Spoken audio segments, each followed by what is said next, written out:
Is Wax still around? Maybe we can get him to join the party for an interview.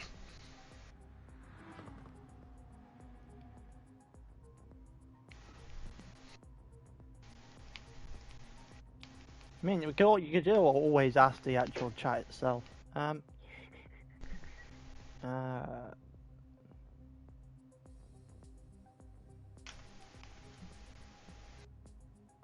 Say it already? Say what?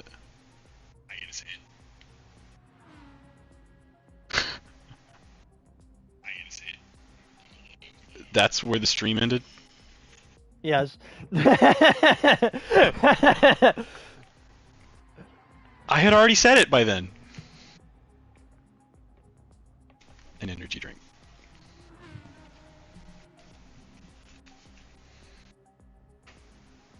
Heat wave. Heat wave.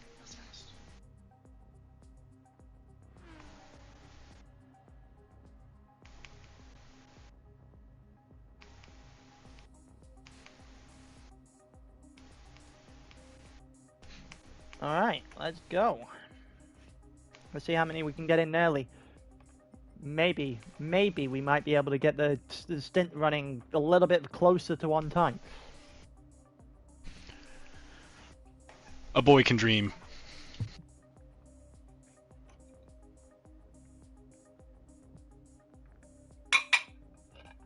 There you go.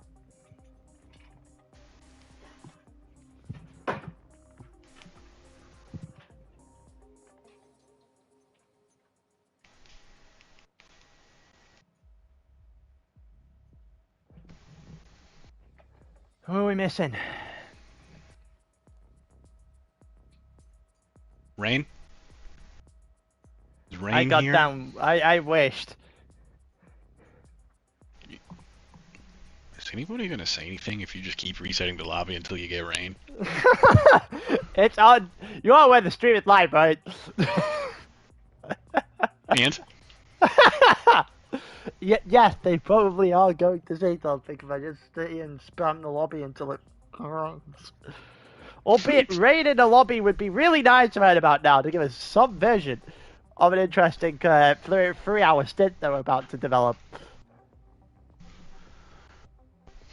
Also, I do think we did get the stint lengths wrong. Uh-oh. By a lap too much on each of them, but that is... Okay. It is what it is at this point. We did a 1 and 9 on the last one was an hour and 9 minutes. Yeah, well, sucks to suck, I guess. We'll just sit in here for an extra hour or two. Thoughts on United? I don't want to talk about it. It was arguably the most obvious drop point situation I think I've ever seen from a Man United point of view.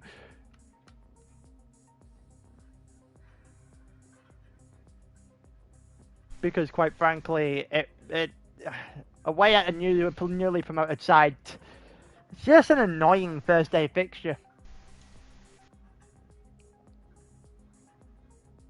That's what it is. Who are we missing?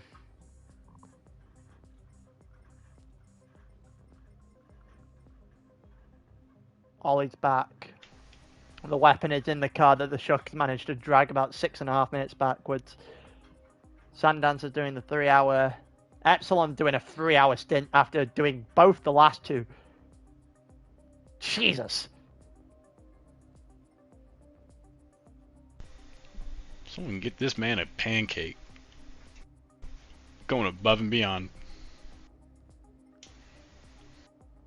This is... Jalkinen's done everyone but the 1-hour stint. That Deck just did. Big Fat Racing has joined us for the 3-hour stint here.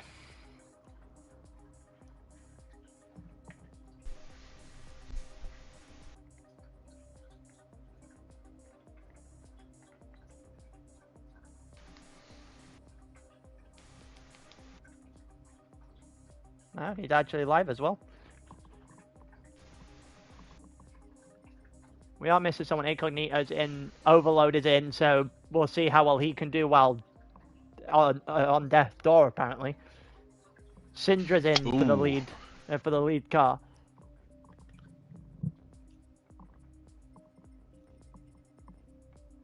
NTO is the one we were missing, of course.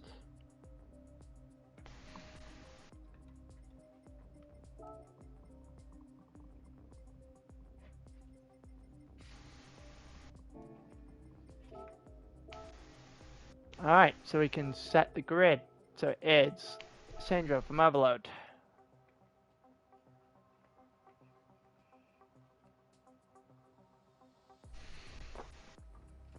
Syndra from Overload. Can I see the gap to gaps, please? Thank you. Syndra to Overload. Then we've got Epsilon again. Then it was Eli, which is now Airman, followed by NTO, then Incognito. In 6th, then it is Jalkanen in 7th.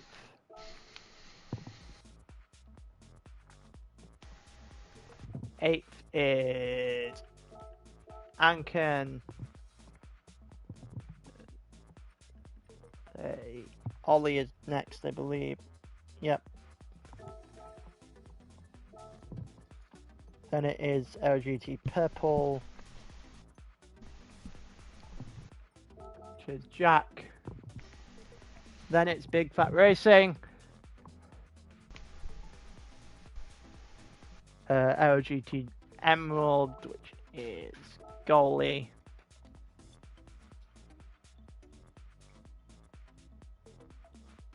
Then Black Flag.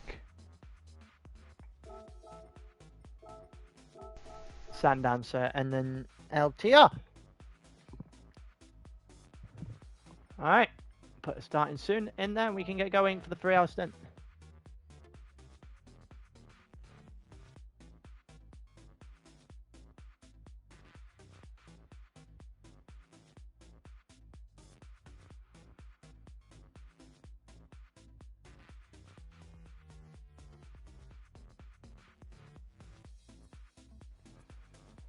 Alright.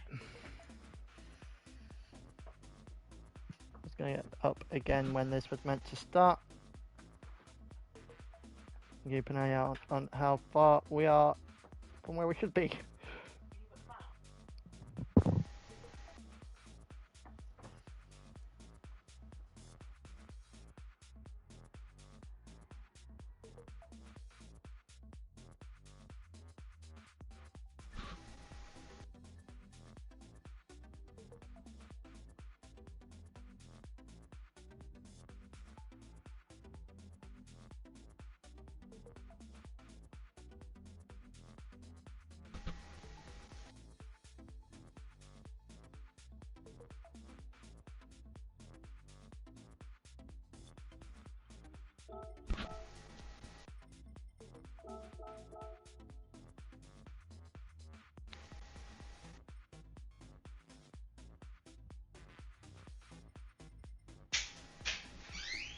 I'm just scrolling through the BOP update, at least for mid-speed. Mid and low-speed BOP. I doubt... What is Nürburgring? High-speed?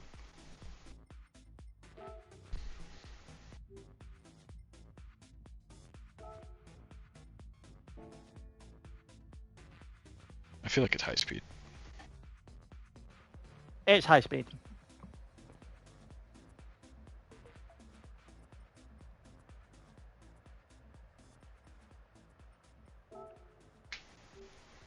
One last double check of the settings. Let's go.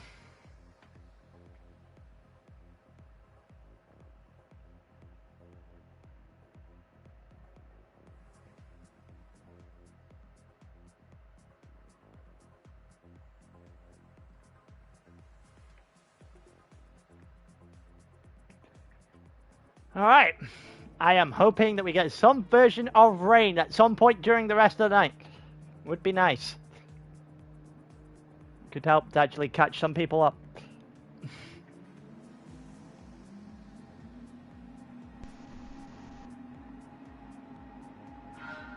That'd be great. Would, wouldn't it? Right, we are off and running, but we're going to do a formation lap. Will take a little bit longer than the actual normal laps. So, Syndra from Overload from... Why is NTO already up in a second? Is NTO okay? You give him one job. Innit? I haven't said you could gain positions, NTO. Just be a good boy, stay in the order you're in, but no.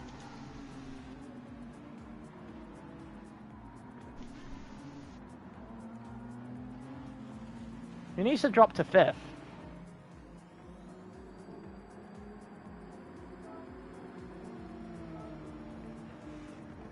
Oh, he's putting his car into pause. Come on.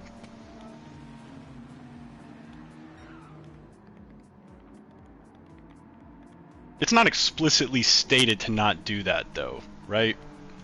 It's common sense that the car's going to speed up if you pause it because you're going 150 mile an hour.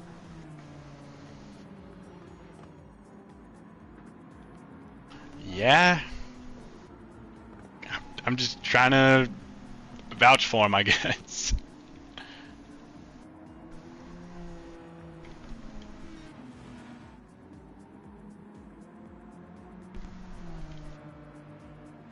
Dude, Jesus. Is he... Can someone get his attention, or...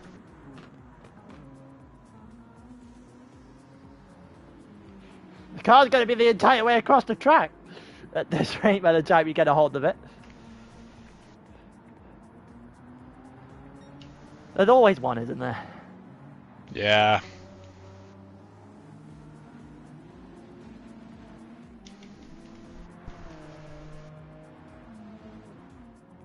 Alright, so Syndra from Overload, then it'll be Epsilon, then it'll be Airman, and then it'll be NTO, who will be in 5th.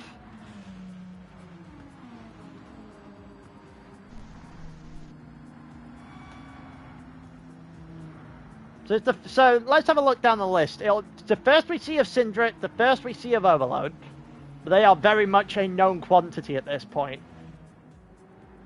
In terms of pace. It's going to be the first time we see Airman, same thing applies, but we don't really know where the tier 3 level pace will sit. It's been fairly all over the place all day. Incognito is the interesting one for me. Because he was the fastest person on track in qualifying. Well, how far off is he off from the lead? Over a minute in 6th, right? Couple of minutes. I think it's 2:20 something. He's doing this and the final stint. I think it might be a bit much of an ask to, you know, have him be so far ahead on pace to actually like make a meaningful dent into the lead, but hey, who knows? I mean, it is 3 hours, what, 22 laps? I mean, if you're a couple of seconds quicker a lap right now, you could take a chunk of like nearly 40 seconds out of it. Put him in around that minute and a half range, back where Epsilon is.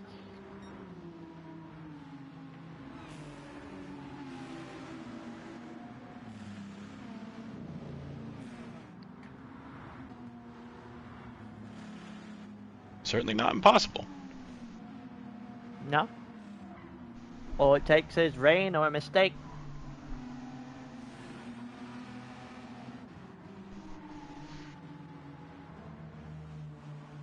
Let's see, for the...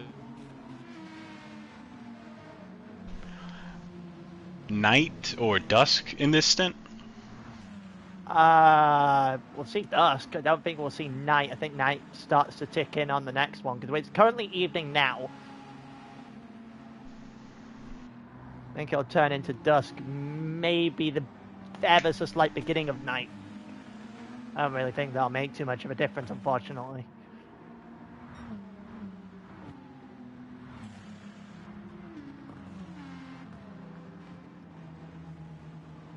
Maybe at least on tire temperature. That's the best I can think of. Yeah, why he is in P3 currently because NTO is not at his desk. And needs to get to his desk fairly quickly because that car is... That was weird. What's the protocol here?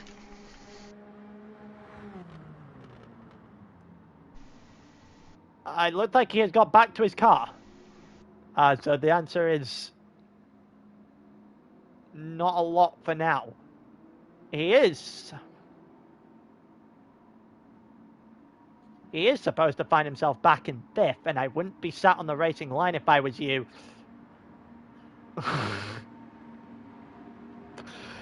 God. NTO, you're meant to be in 5th.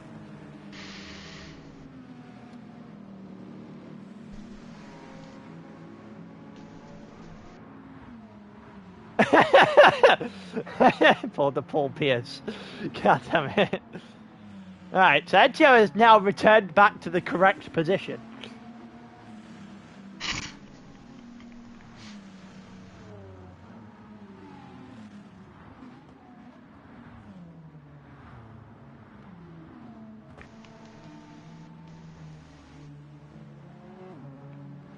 I actually don't think we have ever seen a point where somebody would have been on auto throughout an entire lap. I don't even know what the protocol would even be for that. I guess they would just have to come out the pits and sit until they were the representative time from the end of the last stint, I guess.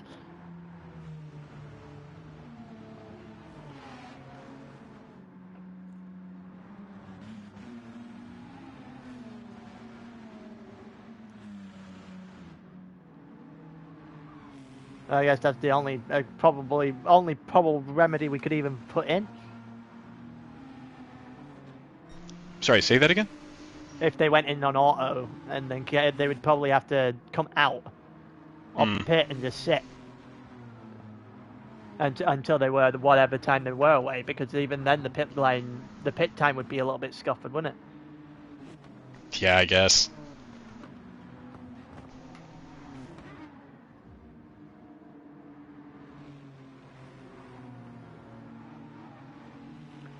Alright, so, back to where it should be. Syndra from overload, then it's Delta, Airman in 4th, NTO in 5th, Incognito in 6th, Jalkanen in 7th, Anken in 8th, because one Swede is not enough apparently, Jack in 9th, Ollie in 10th, then we got the Big Fat Racing in 11th. And this is, well, he's essentially the unknown in this entire situation. Correct. Like, he is the only person that, as a league, we don't know anything about. Obviously, he is a fairly big YouTuber that streams a ton. So it's not like we don't know his pace, but in terms of league, this is new territory. Yeah, I'd agree. I mean, this isn't the first time we've had a big name in ALR. We've had Hazal, we've had, Jensen, Mew Mew, Lewis, plenty of other guys that are top of the crop. So let's see where he falls in that order.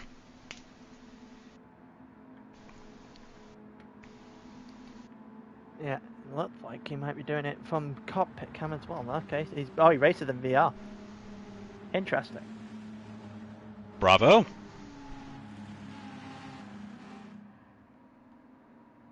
Fair enough. Alright. Gonna go back towards the front of the grid. Well, back towards the actual conversation topic at hand, because we're about to go into the pits for the first of many laps in the next 3 hours of time. All going well, if we have actually calculated 3 hours correctly, this should end in and around, what, roughly about 6 UK time.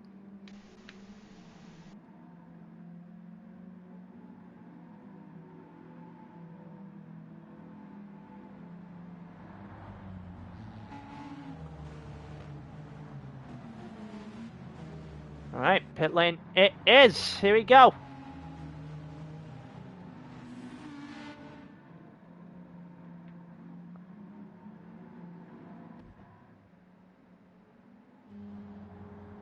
Bunch of softs to most of the grid is on softs to start with, admittedly. Some fairly surprising choice. What are we looking at? Softs usually go around about 3 laps. The medium around about 5.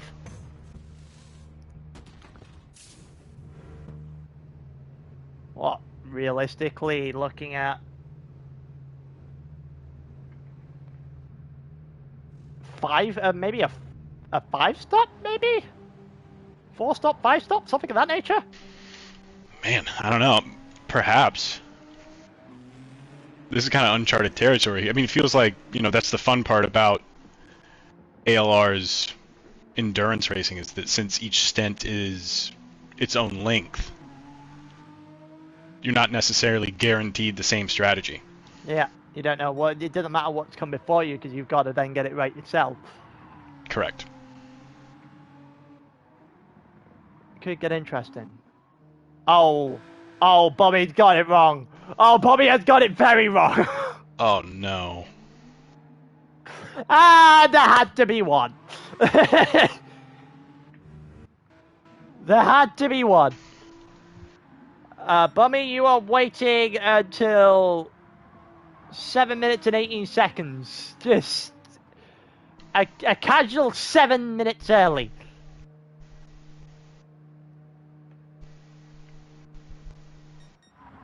Admittedly, I'm surprised it's taken to the 4th stint to get one that's done that.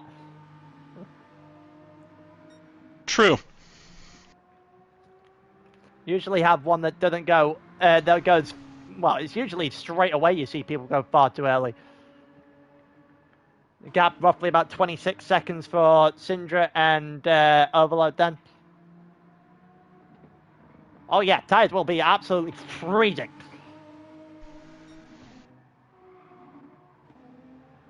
Epsilon is now out on track. It's going to be funny just to see Epsilon in the middle of the track. Not Epsilon, sorry. Bummy in the middle of the track every time we actually go to have a look at somebody. Poor guy.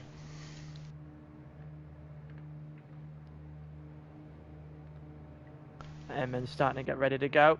Then we'll have about 10 seconds before NTO figures himself out.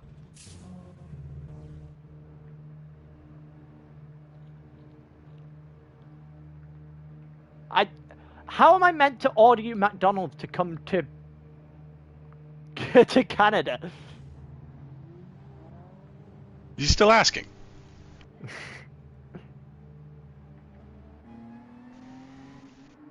Overtaking is prohibited. Why is there? Oh, because of, yeah, that makes sense. I forget that does in fact bring out a yellow flag. Oh, and NTO's got a 3-second time penalty because of it.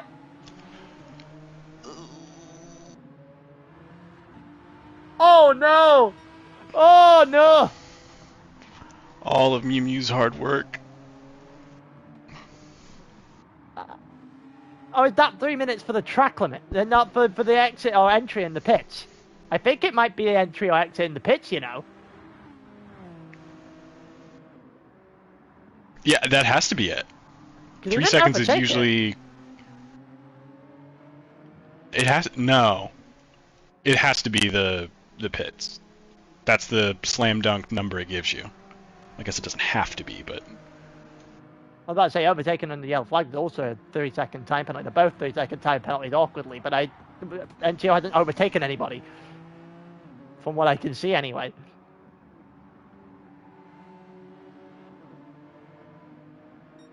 Yes, it's got to be the pit lane. Wow.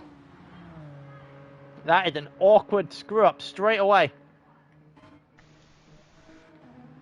Jalkinen is now out of the pits. Anken next up.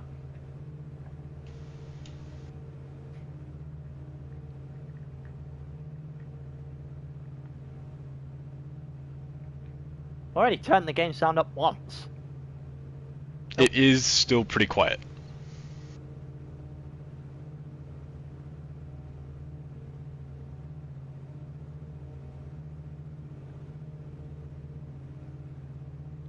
I mean, you're not meant to, you're not entirely supposed to be hearing the cars. Come on, give the people what they want. That's why commentary exists. It's not about us. It is. it actually, this time, it is.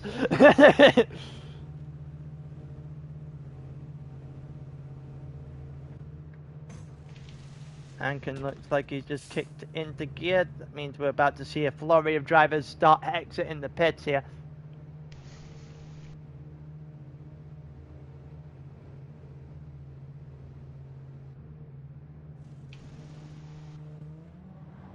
Of course I would bully you, Capel. It's not going to change the fact that I'm also going to bully you when you get in your car anyway. So Anken's out, and then Jack after that.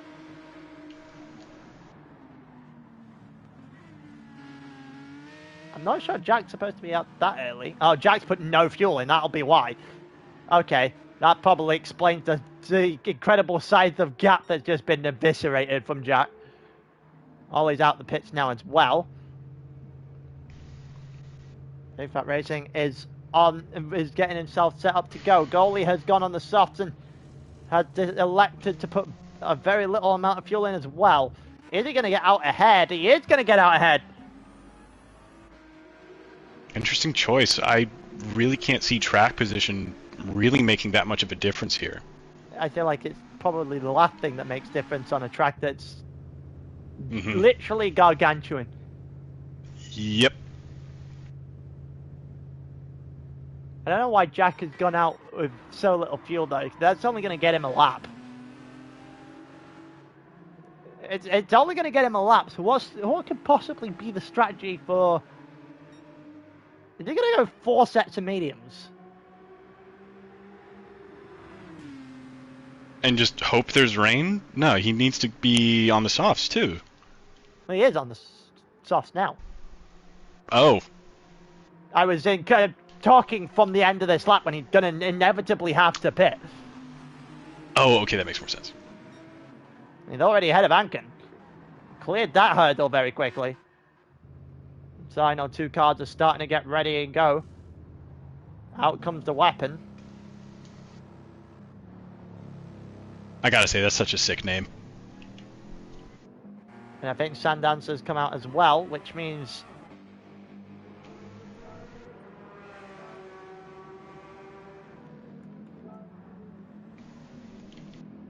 there you go, he's off to the races then. We're all off to the races for the 3-hour stint. Mostly. We're going to have a bit of a fight at the back straight away. The Big Fat Racing is behind goalie, so I wonder whether or not there's going to be anything. Well, we're going to get a very, very early indication of his pace. We'll see if he can catch goalie early. Jack and Anken go at it, but Jack's going to pit at the end of the lap, so I wonder what the strategy choice is there. I feel almost... What kind of predictions do you have for our new guest? Good question. I genuinely... I don't know enough about the pace. If he is quick, there's no reason he can't end inside the top 10 through the end of these 3 hours, but genuinely the biggest question mark in the entire field right now. I agree. Yep.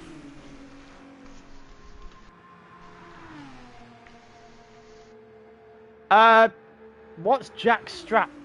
We're trying to figure that out as well.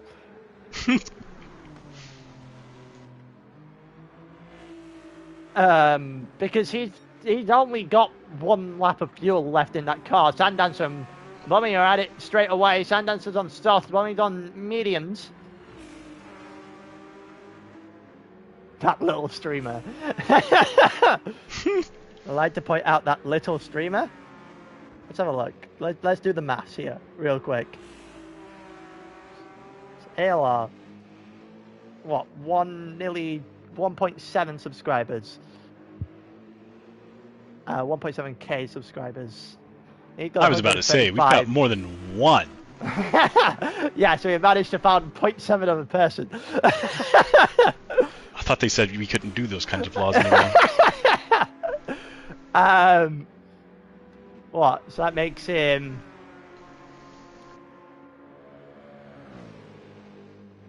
about 18? Side to side? No. 80 times the size of us? There and thereabouts? That math is probably very, very off, actually.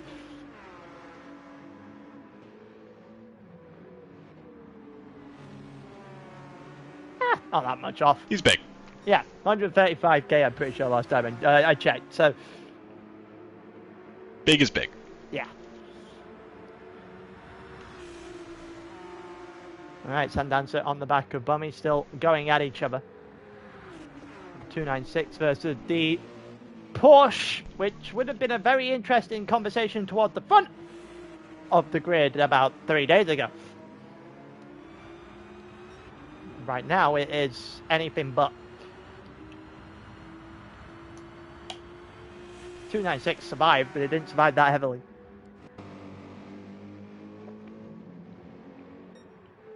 Just barely.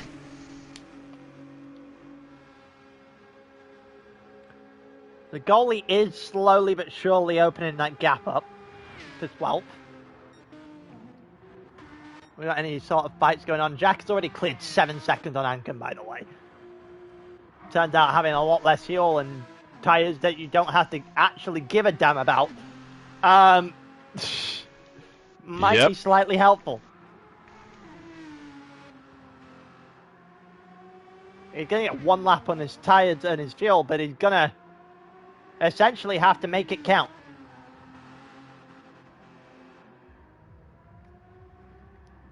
Seems to be making it count so far. Incognito has blasted away from NTO, 11 seconds up the road, and is 5 seconds off the back of Ehrman.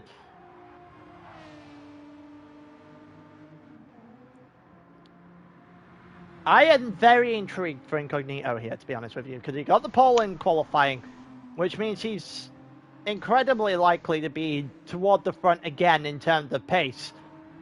Yes. The question sits as what damage can he do? I'm hoping a lot. I want to see something shake up. I want to see a new contender. I need a couple of errors going toward the front in order to make that happen, but we'll have to wait and see. Overload is still alive. Correction. Overload is not alive. Why is the gap 56 seconds already? Oh.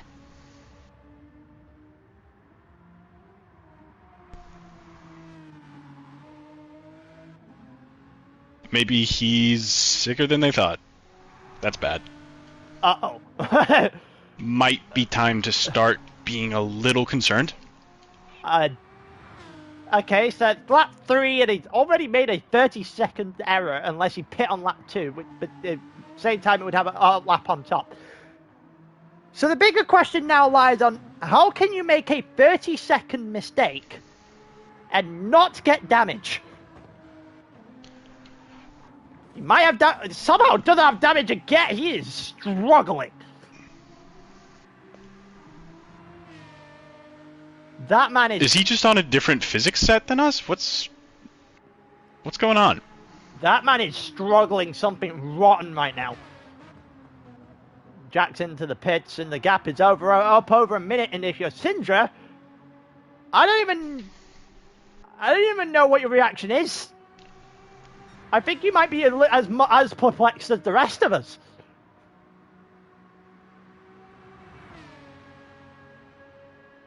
I mean, take it. Yeah, I think SSL they've got an excellent chance now just to drive this one home. That is a large gap for this point in the race.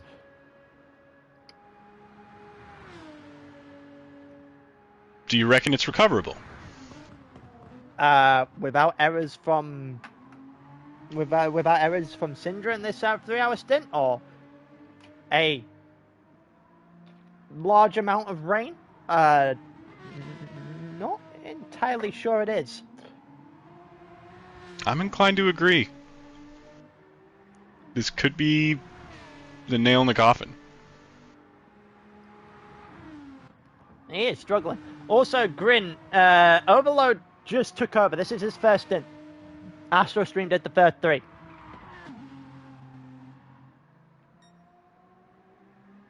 AstroStream did the first half of the first 3 stints of the race.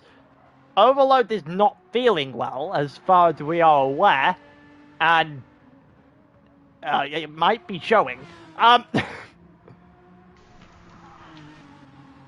Maybe he was hoping for more of a Jordan Fever game kind of performance. I'm going to have to find something very quickly to amount that kind of performance, that's a certain. Airman is already being caught up by Incognito. Here we go. So Incognito looking for a move on the Dutchman already. The pole, they come together just a little bit. Airman is still there. Airman's still on the outside looking to keep his car alongside enough, but he hasn't been able to do so, and Incognito is up into 4th.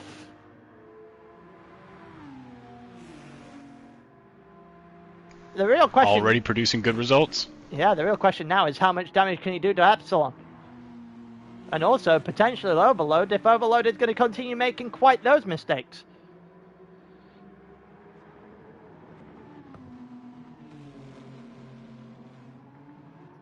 What? NTO there, 14 seconds off the back of Airman, so we'll have to keep an eye out on that, see what those two are able to do.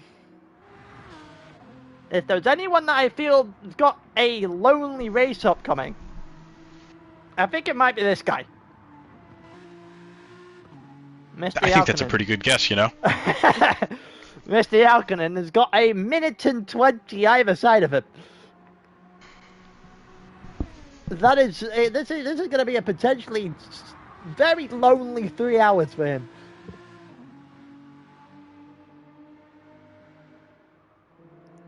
Ankin 11 seconds ahead of Ollie right now, and then Goalie after that. Jack has come out in between Goalie and Big Fat Racing, so Jack has gone full tank medium tyres, which makes me think he is going to do 4 sets of soft tyres from here on, of medium tyres from here on out.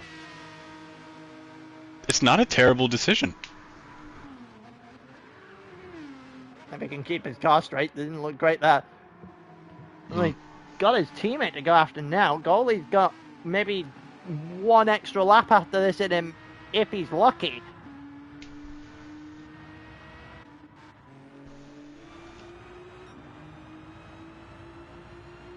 And Big Fat Racing just existing in the background. Bummy is still 0.6 of a second ahead of Sandancer, and those two haven't really made any sort of movement forward in the slightest.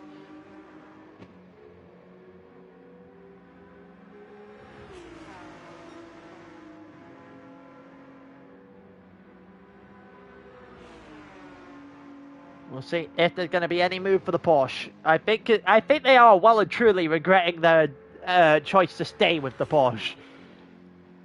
I would be. And I love that thing. It feels like one of those where it's going to come back to bite you. It's going to not make this the most enjoyable 12 hours I think you've ever been a part of.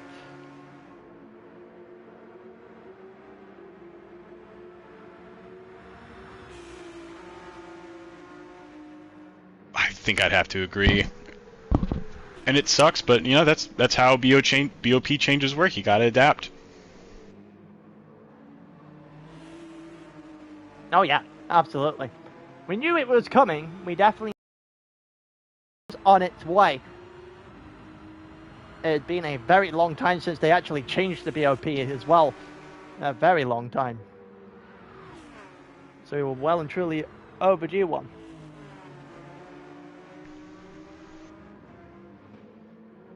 Now that we're probably, I don't know, a little over halfway into this race, what do you think of it so far? I want rain back. The answer to that question. We've had a little bit of racing here and there, but it's been mistakes, but it's not even been mistakes that are high-profile mistakes, if that makes any sense whatsoever. Yeah, I agree. I mean, it's little stuff. It's mostly been due to curbs, really, at least from what I've seen. But the Nürburgring is, again, a really difficult track to judge anything on, especially BOP. Yeah.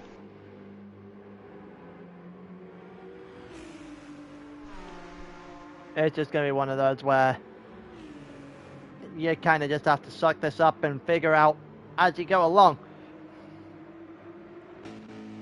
So Sundance has been dropped just a little bit by the medium tyres now.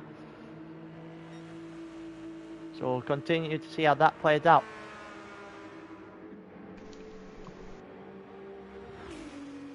Perry. You know, with this new update... Perry, look at the chat 1 second. Look at the chat 1 second. Let me pull it up.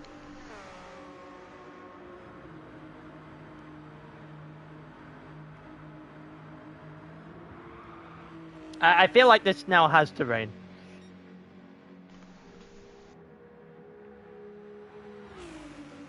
What am I missing? The last chat from Mo Gaffer in the YouTube chat.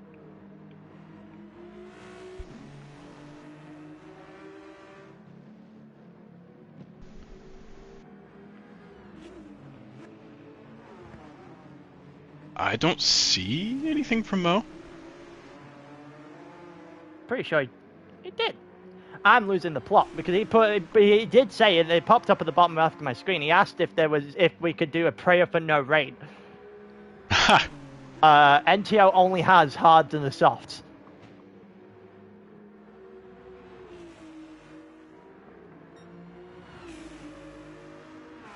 NTO only has hards and softs. What? How? Surely cannot be true. If it is, God help you, bud. You're gonna need it, yeah.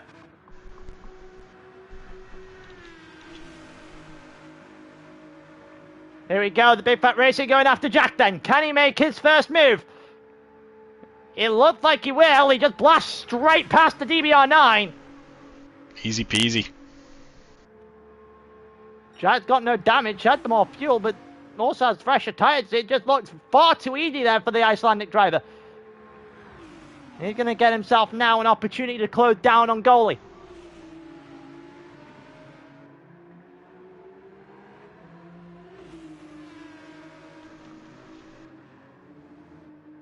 We'll see if that's going to be... Oh, goalie's in the pits. Never mind, he won't be closing down on goalie because goalie is in the pits. At the end of lap 3, beginning of lap 4, so he only did 2 laps on the softs. Which I have to just ask, why?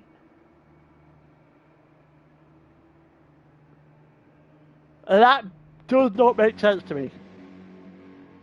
Getting a little bit of a yawn. Some things may truly just be mysteries of the mind. If the medium can truly go 5 laps, especially because it's limited by fuel, not by tyre, then that has got to be a questionable decision.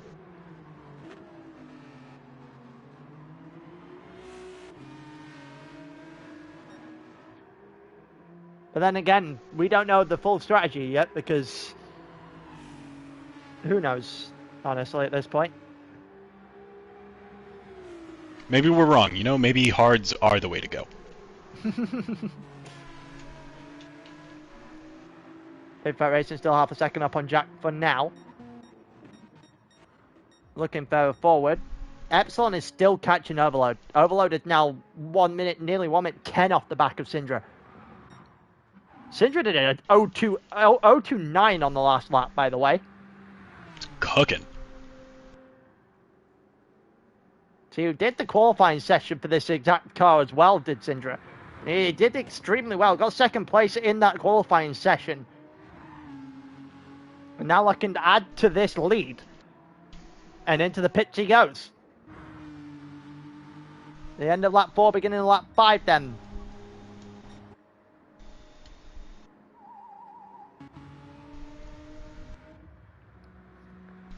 Epsilon is going to be in the pits at the end of this lap as well.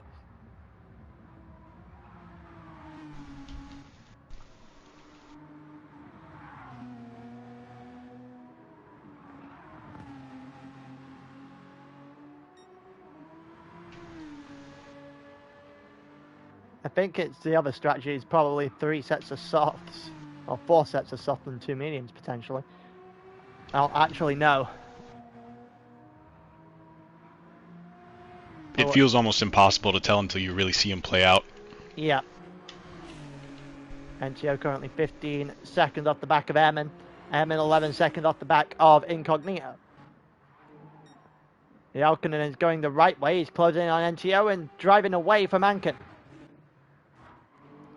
Big Fat Racing just opened up a gap of over a second now to Jack. Goalie 30 seconds off the back.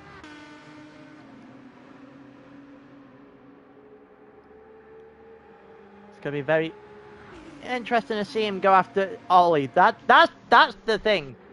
Is how much can the Big Fat Racing get on Ollie and on goalie. That's the 2 names you have to look out for when it comes to the Icelandic team in this one. Then you've got Epsilon into the pits now. Then Syndra is on the mediums, full tank of mediums. So we'll see how that plays out. Overload 36 seconds off the lead already. And that's without a pit. But that's going to go back over a minute as soon as he pits. It does Overload. So he's going to have to... He's going to have to figure something out here because the gap is just... It is bridging right now. To answer your question, Ross, Mo Gaffer seems to think that NTO only has hards and softs.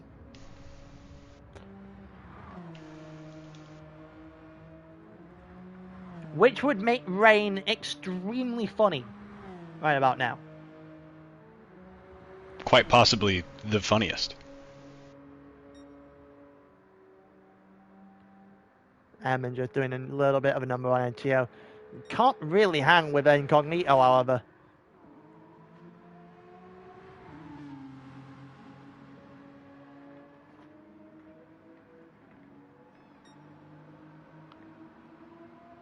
Incognito's rolling around the 8.9, 8.10 mark.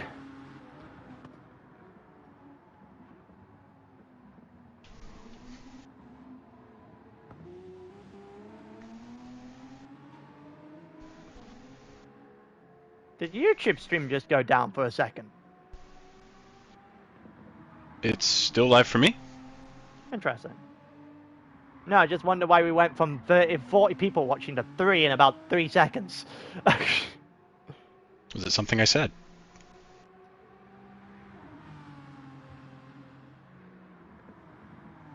Bit weird.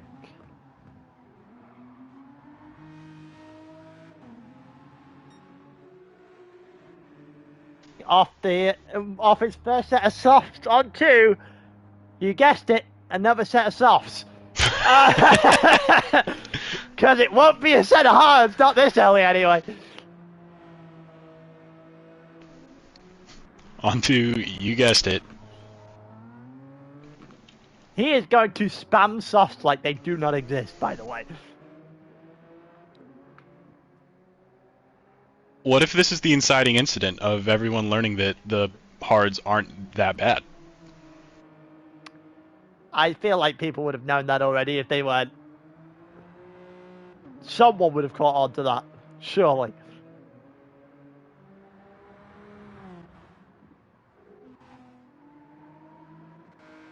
Yeah, Jack is just losing quite heavily off the back of the Icelandic now. Yeah, this could get interesting very quickly.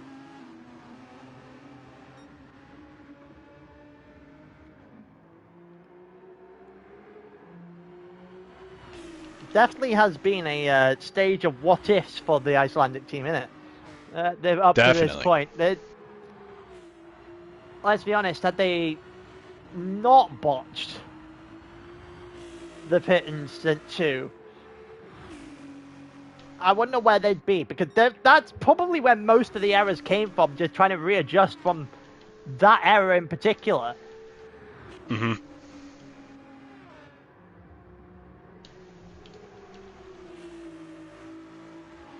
And one error often, you know, breeds more. Oh, yeah. Try to overcompensate.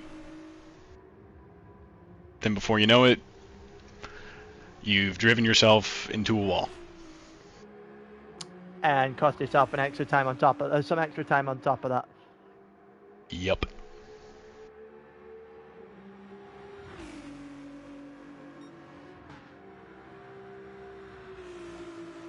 All right. 2.3 now, the gap between Big Fat Racing and Jack. Goalie, 30 seconds off the back of that. The Weapon only 1.5 now ahead of Bummy, who's managing to get things going. Certainly had to do something sooner rather than later. A3 in their own little fight for for the back spot off the grid.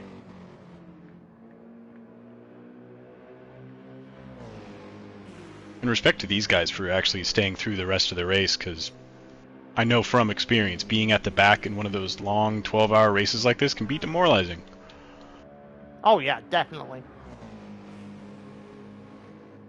I reckon it would probably worse for LTR, who definitely didn't think they'd be here. Oh god, yeah. I think they would have had a lot higher expectations for this than they have currently got. That's a certain.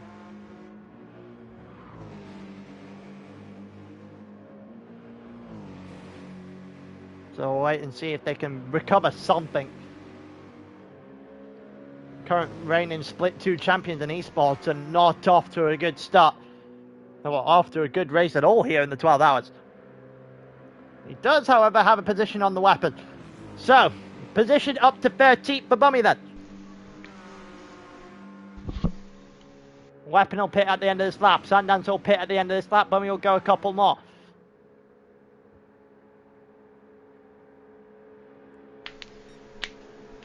Essentially just trying to keep those medium tyres running for as long as possible. They're going to go side by side, A little side all by the way side. down the hill. And it looked like the American's going to come out on top there. Here we go. A little pride of my countrymen. Let's go. Good job. I am biased. What about it?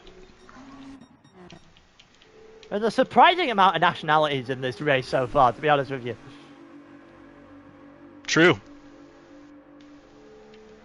Say what you want. Never say we're racists.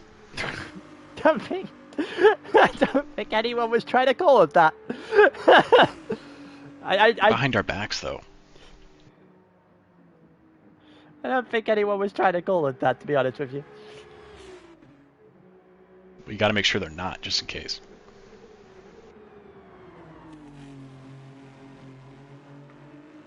Incognito now 20 seconds up on Airman.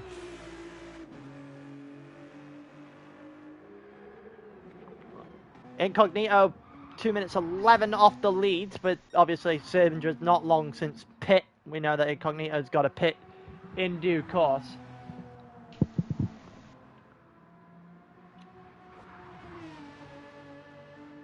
I'm actually pretty excited to see how Syndra plays out in the grand story of this.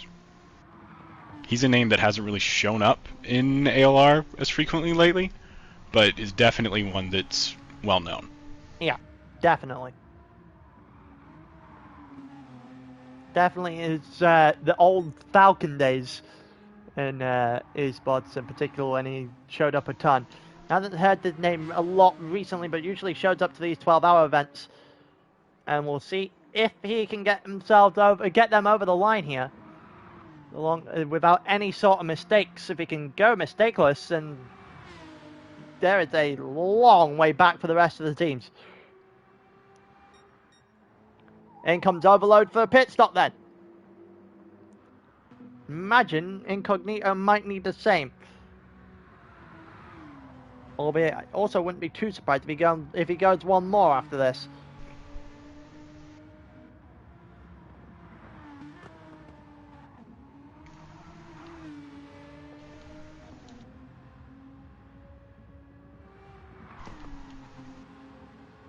The game. Come on, rain. Yeah, we aren't getting. There's not a cloud in the sky right now. Bullshit. This is when it's going to look up at the sky and it's just going to be clouds everywhere.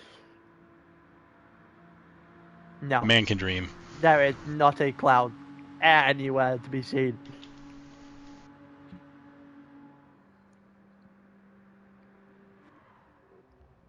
Nothing, no fog, no shit. Yeah.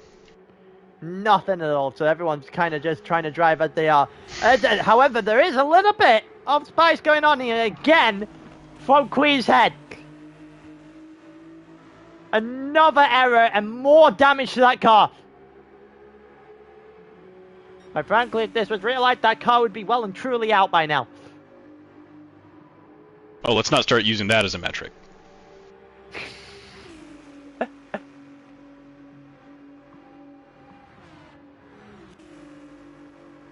I've seen they're starting to rival Brutus with the amount of damage they've had on the front of their car.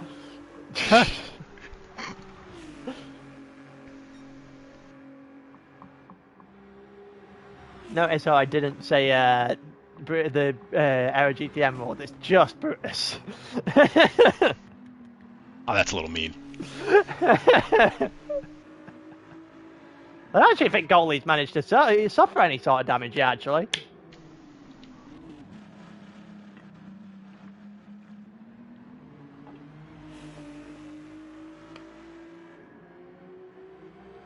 Just barely surprising. Brutus is still watching. See, I didn't say it, Brutus. So, Ollie only 4 seconds off the back of Ankin now. There is an opportunity for Ollie if he wants it. Check P10. I would have checked P10. There's 11-second gap now. Jack must have made an error. That's probably why you want me to check P10.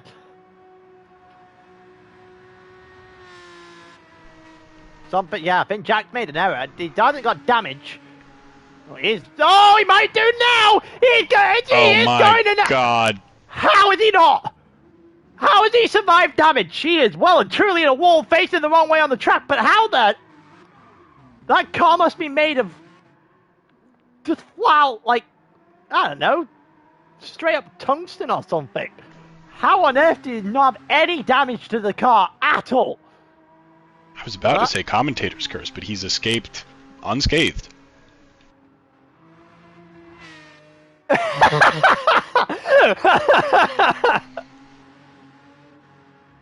Brutus in the chapter is like, it's just question if he's the only person getting damage. I have no idea how on earth Jack has not got. Oh, he's over again! No, he's just about keeping it together. He was 10 seconds. Wait, was about 1 second off the back of the Big Fat Racing. He's now 10. Well, he was 10, and now he's 25 off the back of the Big Fat Racing. And good luck getting that back. He might actually be fighting goalie before he's fighting anyone else. Sundance has damage as well. Bummy's going to have to pit in due course. And see how that happens. NTO is on hards.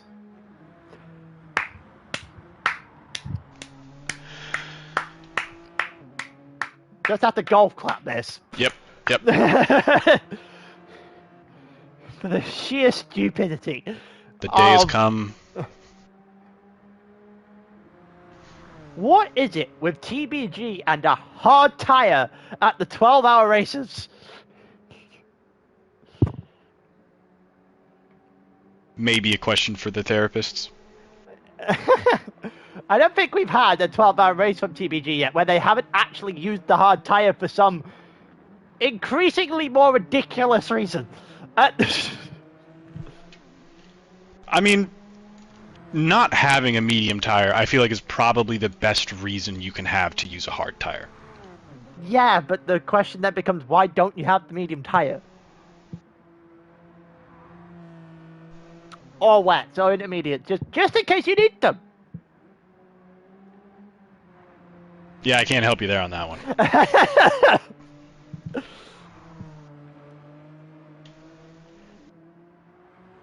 I cannot believe we are actually in the world of watching a hard tire being used. NTO is only going to do 1-2 laps on the hard tire, then run soft for the rest of the race. Because he's put just over a quarter tank in.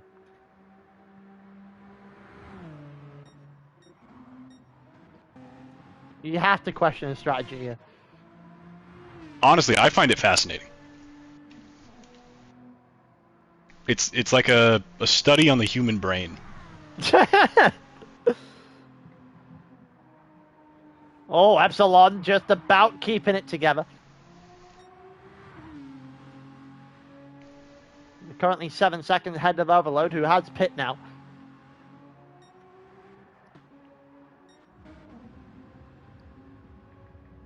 If you're Syndra, you must just be sitting here wondering to yourself, what is going on?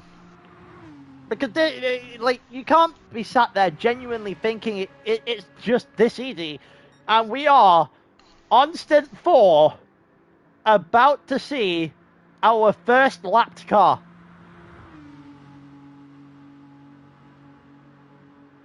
Syndra is approaching a car in the background. We know it's not someone to overtake because, well, he is the leader of the race by a significant margin. Sandancer's got damage again.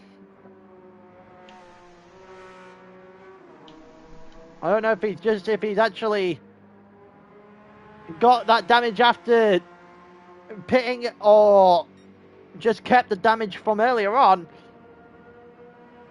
But he is in trouble now.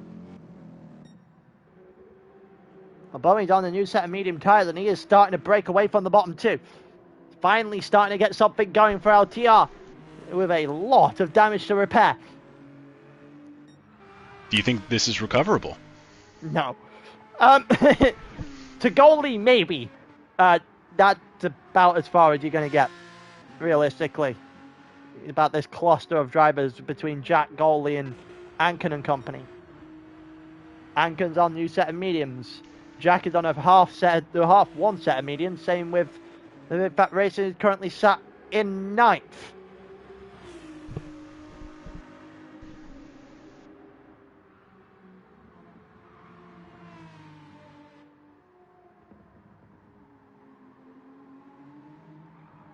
He's currently 7 seconds off the back of Ollie, by the way. So I think, realistically, they're in a shot at the top 8 here. For the Icelandic team. I reckon most of our entertainment for the rest of this race is going to be toward the back half of the grid, rather than the front half of the grid.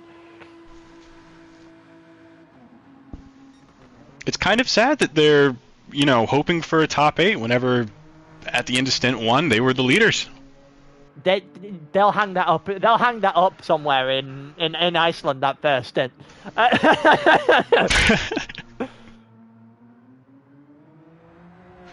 I mean, I would. That's a stint to be proud of.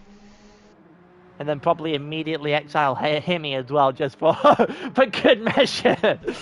Yeah, that's step 2. Step 1, find a good framer. Step 2, exile the guilty party. NTO is on hard. Yes, you are not. You're not seeing things. He is, in fact, on hard tyres. No, I mean, we do know why. We just don't know why. If that makes sense as a whole. Like, We don't know why he has to go on to hard tyres. We just don't know why we got here. I feel like that's a good explanation. Why did it have to come to this?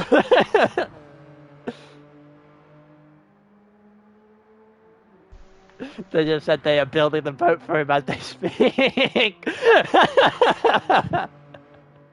Now that's what I'm talking about. Good old-fashioned Viking ingenuity. Evans into the pits off the medium tyres.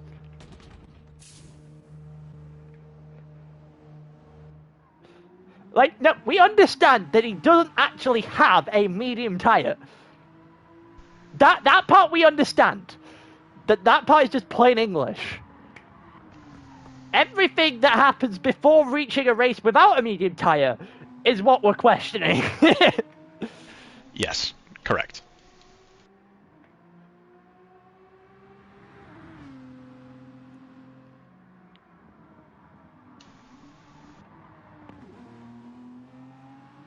Incognito has a 31-second advantage to Airman.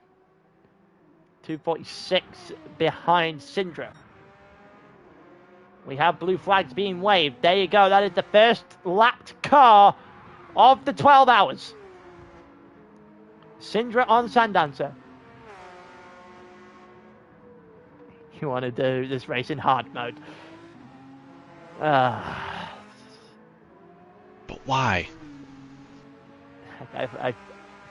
He was making a joke. Well, of course, but... Why?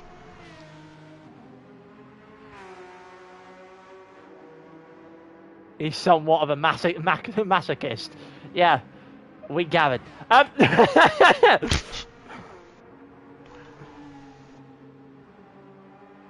Someone just said I can relate with a tire. I did a NERB 24-hour stint that had rain. I went to pit and only realised one of it. Oh no. He used one of the two M6s he had, but the one he used didn't have any wet tyres. You know what? That might be worse. That might be worse. Did you not change the livery on the one that you were meant to use?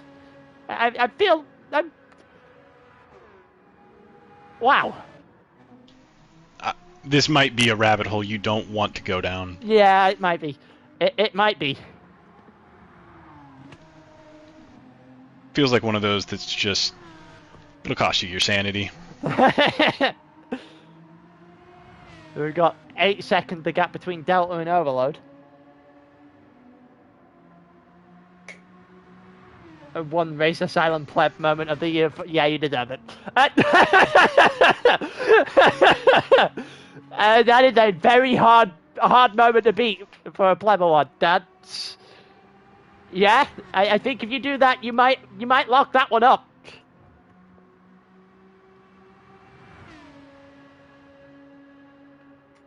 It's hard out here. Big Fat Racing is into the pits. Incognito's found a half-second penalty, which makes him the third person to find a half-second time penalty today.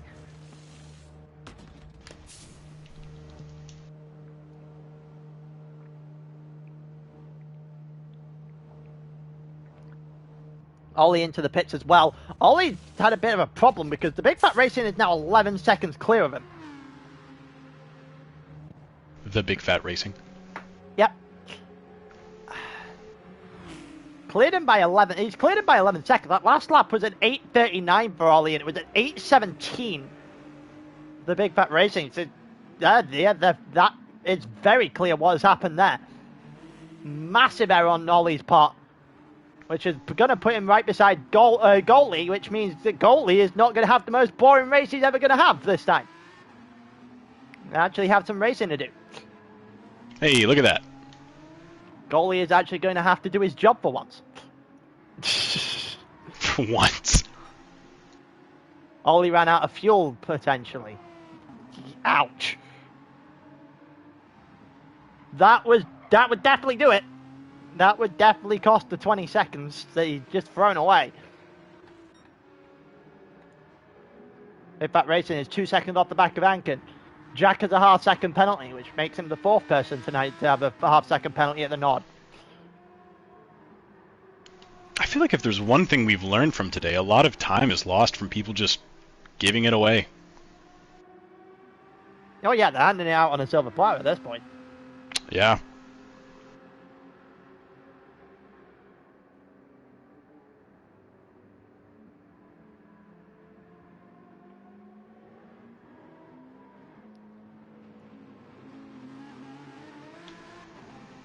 Oh, Jack sliding just a little bit again. He is 5 seconds ahead of Ankin, but he is about to have to pit. Ankin's got rear damage. Well, he's lucky and add to that with rear damage with some wheel damage after clattering the wall there. So Ankin's got rear damage. Well, that's never a good sign.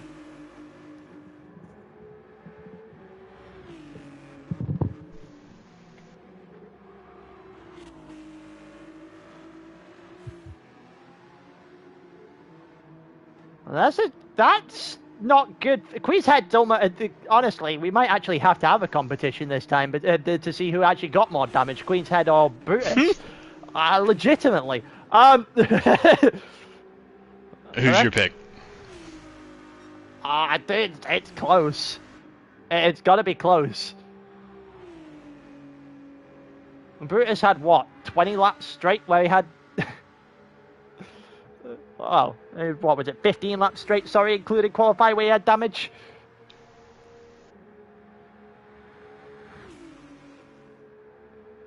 I mean, that is fairly impressive on its own measure. Fairly hard to beat that, I think. That is true. I'm trying to think of how to give him an out. Hear you out. Don't get 15 laps straight of damage.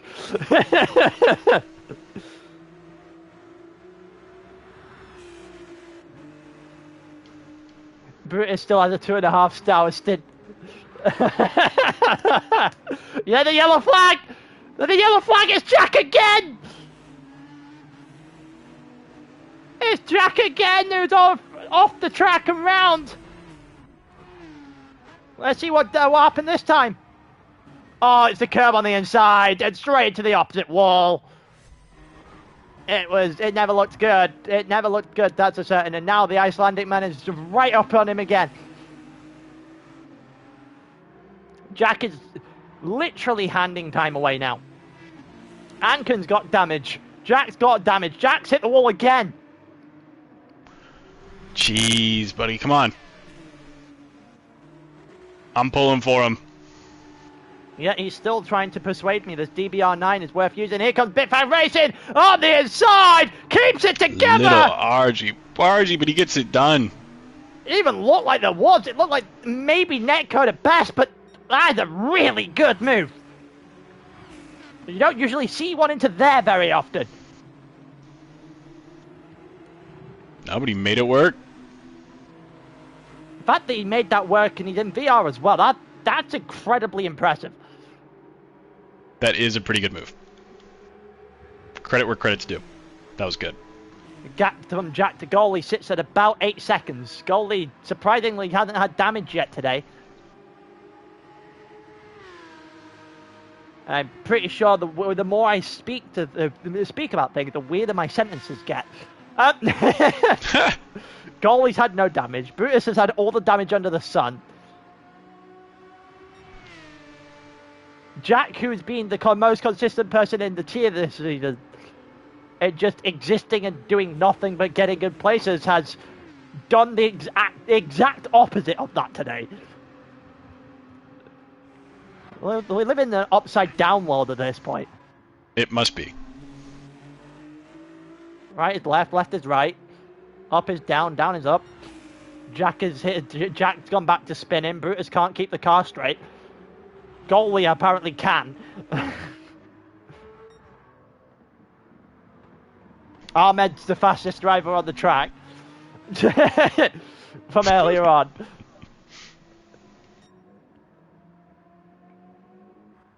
P9's just gone off. Oh, it's Ankin again!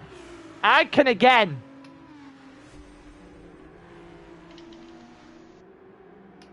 We don't get to see him off the track, though. Ironic considering the physics are easier. Oh, they're supposedly easier. This may be a tough rewatch for a few of these drivers. Especially after the meltdown over the last day and a half. I'm not sure what meltdown you're talking about. Everyone's loved it. Zanka's got damage on the back. Jack's got damage on the front and is about to pit anyway. Goalie's got another lap in him more than likely. Ollie exists at the moment. He's not long since pit. Bummy's back in his own little world again. Sundancer's got more damage. NTO is off the hards. Finally. I hope he doesn't go back onto them, to be honest with you. It's probably quicker to just spam softs.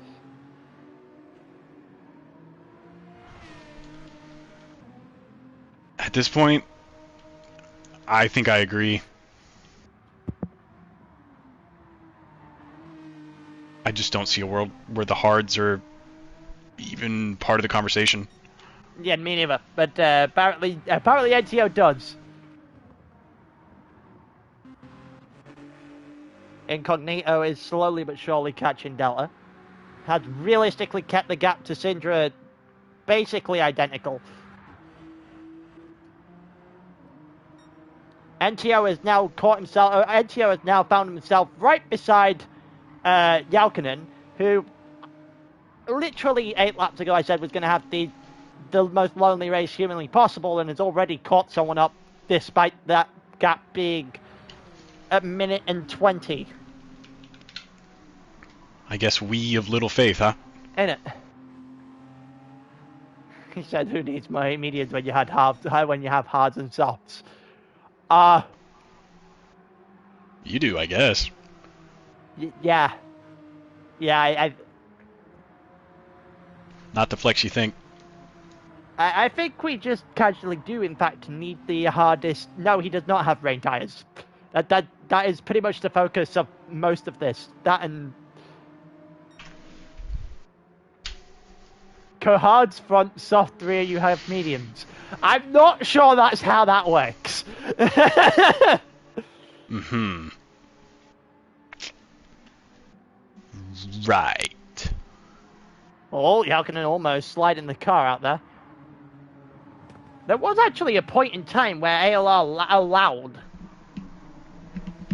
mediums on the front, soft on the rear, or vice versa. That is true. That did happen for a period of time, and it technically was used to count as both tires being used. No, you cannot. You cannot do a split tire. We unfortunately exhausted the ability to do that about 10 seasons ago. During one random spec series. By the way, it's not the car I've just crashed from taking too much speed in the corners and hitting curbs. That sounds like someone who's blaming themselves instead of the car, when in reality it's probably both.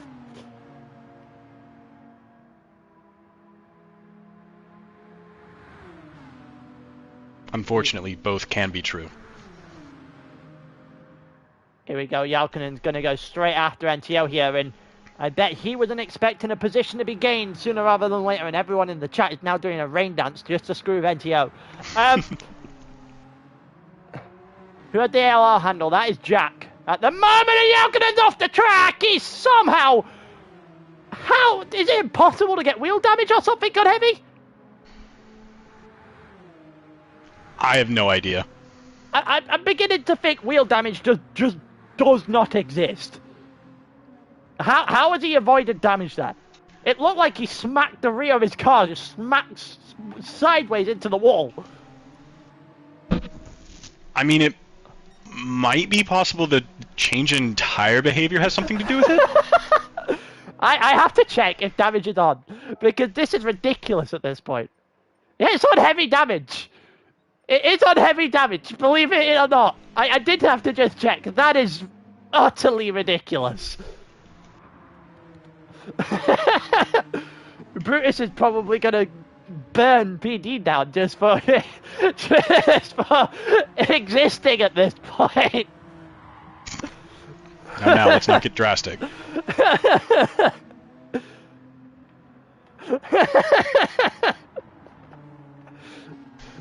There is no way he does not have rear damage on the back of that car.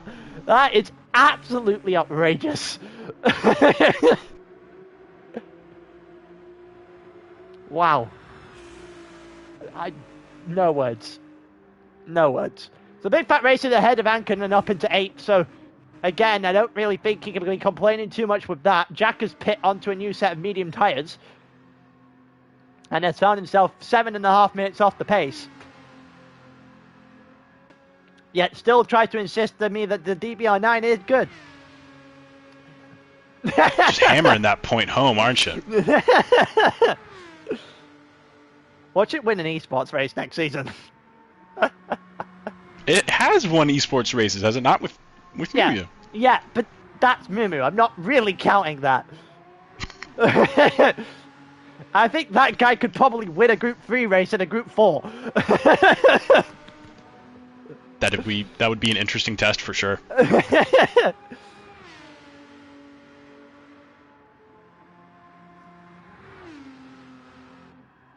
So Jack's 5 seconds off the back of goalie.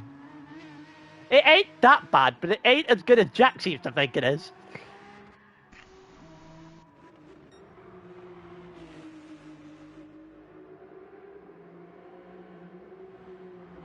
Anken still 5 seconds off the back of Big Fat Racing. Jalkanen, after surviving what has got to be a Code Brown moment, is right on the back of NTO and giving him a little bit of a tough time again.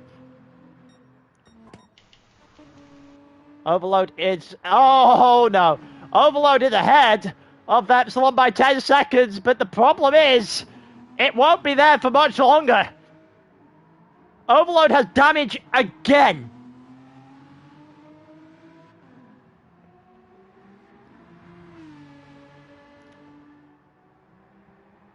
I think today... I can't imagine Astro's happy watching this. I can't imagine he is either. That do be the rule. Someone else has to go in the car. If it wasn't well enough to drive, I would have found someone else entirely.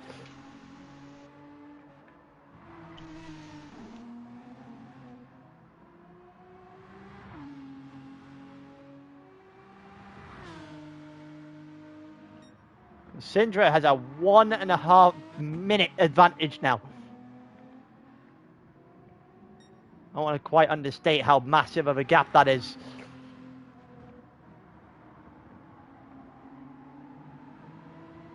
And quite frankly, there hasn't really been a lot of challenge to him so far in this stint either. No, not quite. I think we've got to the point where Syndra's biggest challenge for the rest of this session is probably going to be lapped cars.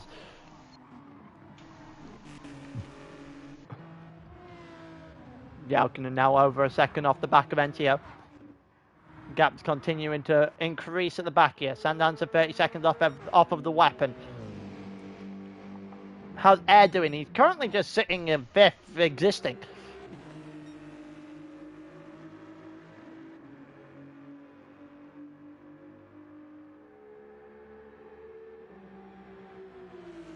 He's currently, what, 45 seconds off of Incognito and on a different continent to NTO. Actually, no, that doesn't do it justice. He's on a different plane of reality to NTO right now.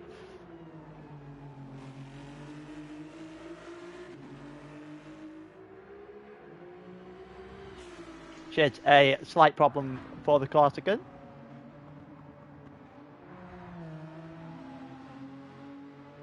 Who is under fire from the finish again.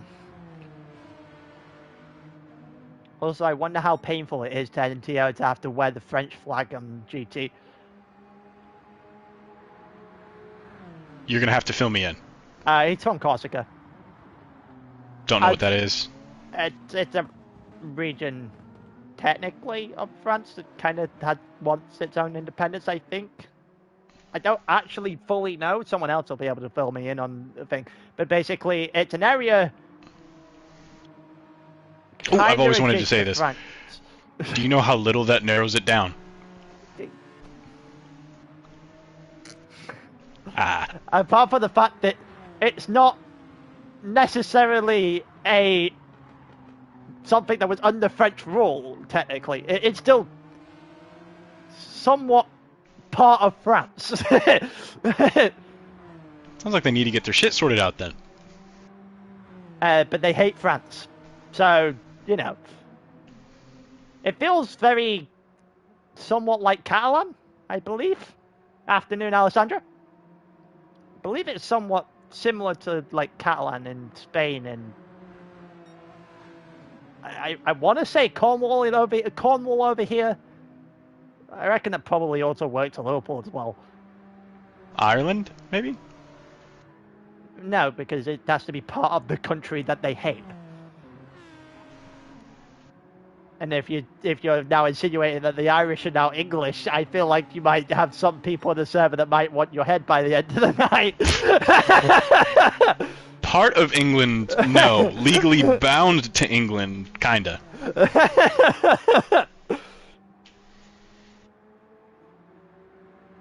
Come on, you can't get me on that one. I'll let the comments adjudicate that one.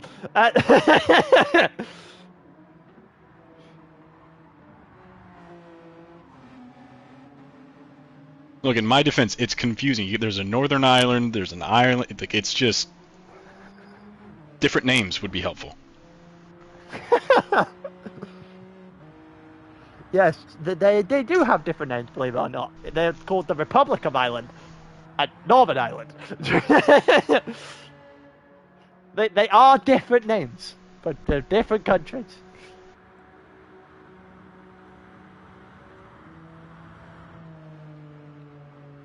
Who are you aiming that out beyond? Looks like Syndra has just gone into the pits. Not entirely sure how long he's been on no fuel, but he is on no fuel nonetheless.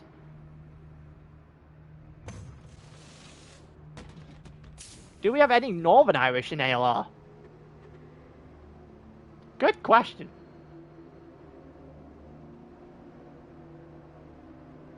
Not aware that we do. We do have our fair share of the Irish, though. Looks like the weapon has just unlapped himself. Oh, at Perry. For reference, everyone that's in the chat right now, it's me, Pyro, and Perry on the comms with me. Yes, we do have a surprising affiliation to Cork for some particular reason. Yeah. But then again, we can also say the same for just the country of Italy at this point. With a almost weird amount of Italians in ALR. Also, yeah.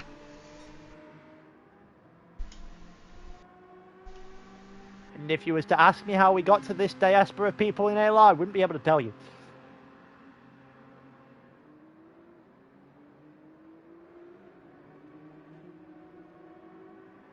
Let's see if we can find any sort of battle on the track right now.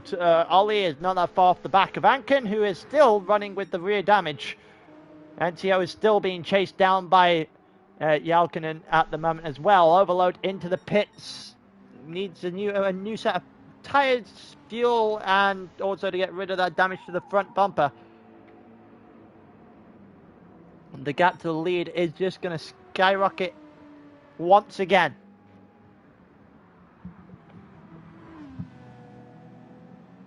You've got to feel for Astro watching this. Certainly. I feel like he was slowly but surely trending in the right direction, and now good luck.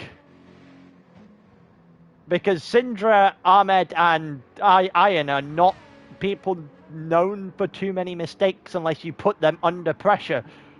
And you're not going to put them under pressure from a minute away, I'll tell you that much.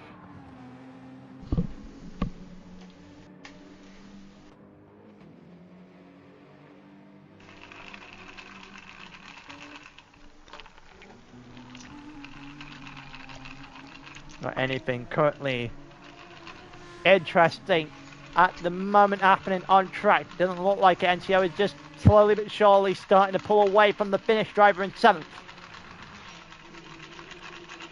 I reckon now 23 seconds off the Icelandic, who are just starting to find a little bit of a rhythm. They are 6.5 minutes down, however. We'll see if they can find their way closer to the group out in front. Look, so we got, what?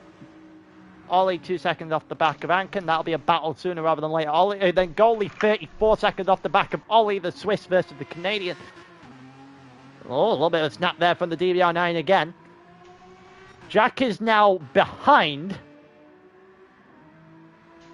Yeah, Jack is now behind Bummy after he had to go and fix the damage again.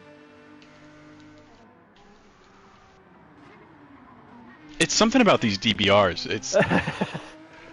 It's got to just like attract it like cosmically somehow. Because he pit on 40, he pit on the end of lap 7. He pit on the end of lap 7. Pit on the end of lap 8. On and out lap in lap 9. He is currently behind LTR again. Even though LTR has entirely disconnected from an entire stint. That's insane he's gotten that much damage.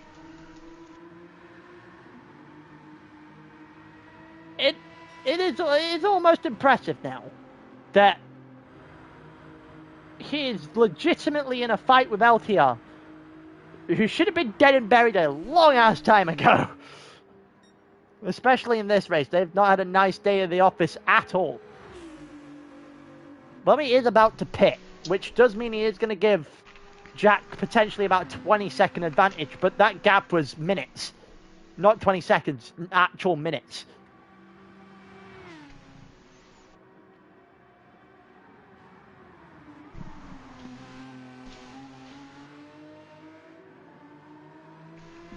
You gotta feel for him.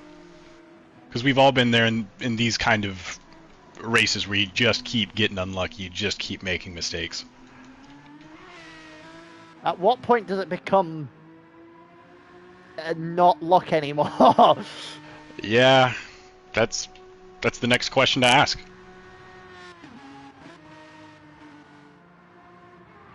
If it gets to a point where it might start heading towards bury this one and never bury it, burn the tape and never look at it again. One of those days at the office, he is all over the place. He does not look in control of that car at all. Which is a surprising thing to hear for this update. Sandancer 929 back with damage on the front. Weapon is 851 back, so those two have both been lapped by now. I honestly think Jack might have been lapped by now. It ain't that far away from being lapped, actually.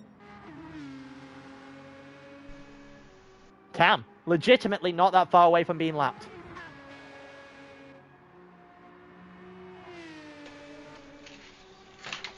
Oh, getting off the track again! Just about saved it this time. It is all over the place.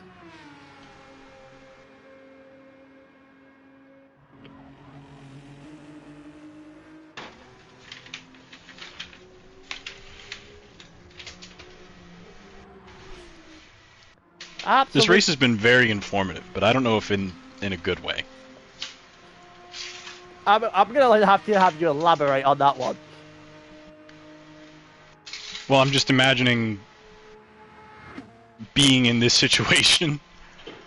Brand new physics, you know, all that, and I can't really say that I would say I would have a good time driving this. I'd sadly say definitely hasn't been a fun time for the DBR9, I'll tell you that much. Or for the Merc, or the Porsche, for that matter. But then again, I feel like the Porsche at the very least was to be expected.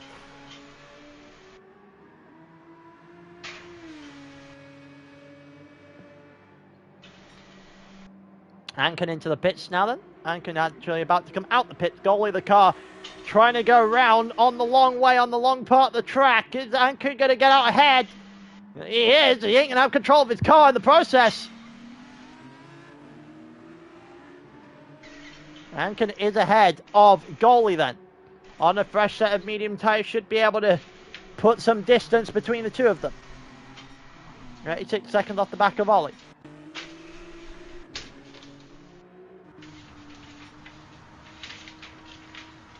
The current gap between the Big Fat Racing and Jalkanen is only 40 seconds. Albeit, I think the Big Fat Racing Icelandicman has got to pit a little bit, or at least one more time more than what Jalkanen is going to plan on doing. Gap now 33 seconds between NTO and Jalkanen as well. But we know that NTO is just going to spam softs until they go out of fashion, or use the hards again, which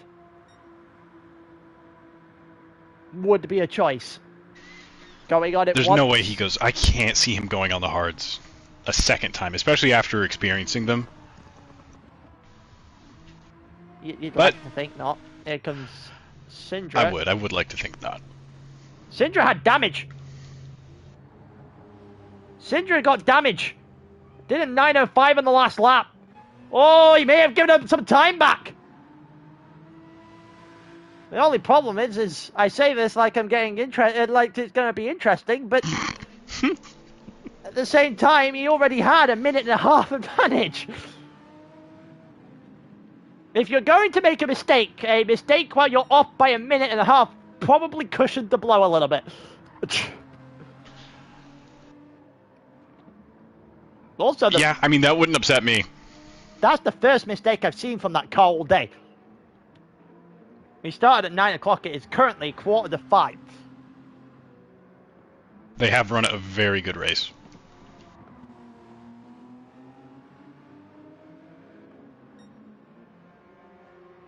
The gap only sits at 34 seconds. We lost 27 seconds on the end of that issue. He had also not long since pit as well. He pit on lap 9. Then got the damage on lap 10 on the outlap. So it is genuinely lost time for Sintra. The gap now sits at 34 seconds.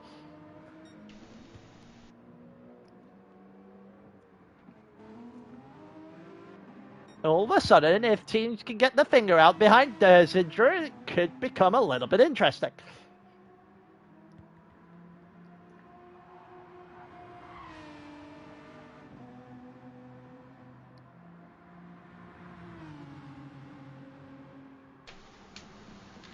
I wonder how long this is going to affect Syndra for. Or are we going to just get head back down and start going at it again? I don't think it'll really bother him that much, if I'm being honest.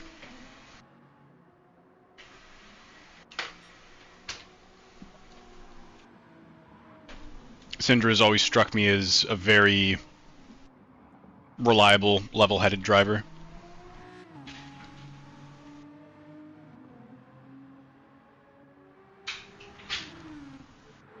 Look, so... Oh, that's a finished drive off the track! He's somehow driving on the grass, hit the wall again, didn't get any damage again. Albeit that was a very tame hit on the wall, that one. Albeit... I mean, did you really drive the Nürburgring if you didn't go off track a few times? No. One thing's for certain, if this was in real life, that back wheel would be well and truly gone. Oh, very much so gone. He is all over the place right now. The Alcaden needs to get his head back down. Otherwise, he's going to open the door for the Icelandic team to get back into the top half of this grid. Now the boombox blaring in the background.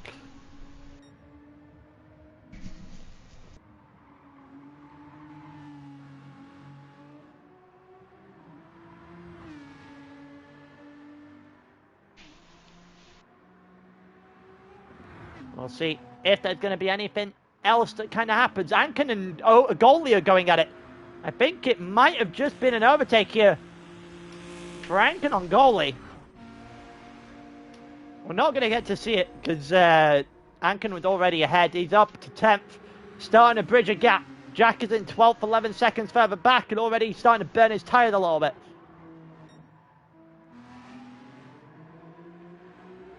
The back half of the grid has gotten fairly interesting over this race so far. Doesn't it usually go like that? I guess it's because the further back you are, the worse your mindset is, and the more mistakes start to creep in, I guess. Whereas at the front, if everything's going right, then you don't. What's the worst thing that can happen? Complacency, pretty much. Yeah. In which, talking about complacency, obviously we had the issue from Syndra a second ago. Anken's all over the place again! Just about survives that. A little bit of help getting back up to speed by goalie. Anken again, just deep onto the grass. Got to get it together. Almost like watching Jack.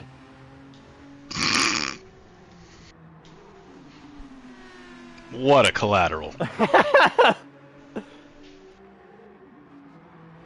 Certainly on this stint, it's on this lap anyway. It's been a dodgy watch on this the control of the car at the moment.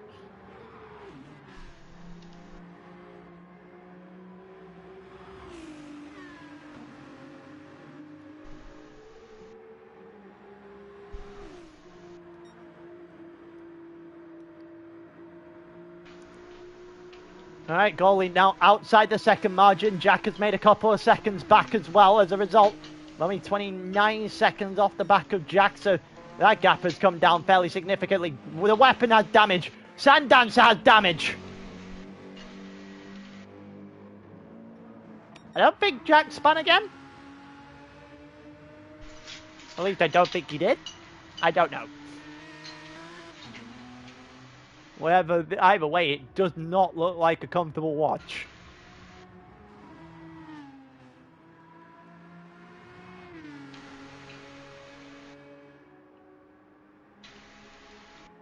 Very little of today has felt like a comfortable watch.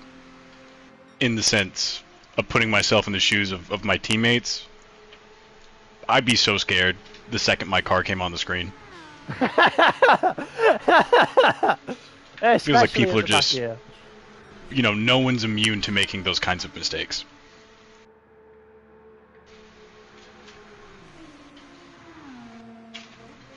Brutus finally has found people where damage actually is going to exist for them.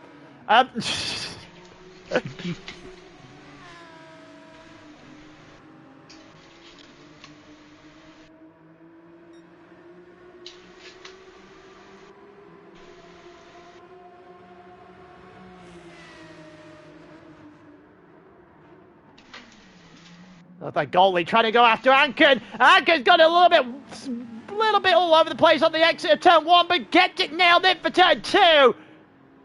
And holds on to the position somehow. Or for a split second anyway. They're going to go side by side. Into turn 3. It's still there. Goalie's still got enough of a nose in to keep himself enough space. Anken deserved it as well. They're side by side down the bottom of the hill of the GP. And it is goalie that is going to win out. So Anken drops the position to goalie and has to work to get it back again. But that is a fantastic exit as we head into the S's. Going to go too wide into the S's. This can only end badly. Or can it? Anken gets it back, and what a move that is. Finally some action. And oh!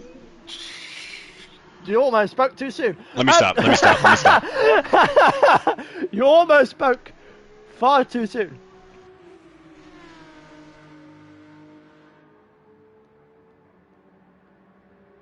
My bad. Sorry, goalie. Anken's going to start bridging the gap again now. Also, NTO has been overtaken because NTO had damage. NTO had damage on his outlap.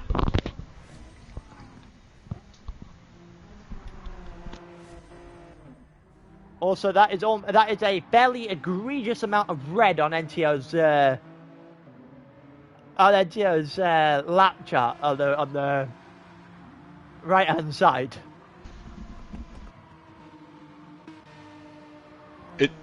Well, yeah, you know, red looks good on a lot of people. Why not you? They're both taking a little bit too much curb on the inside there, just trying to get things together.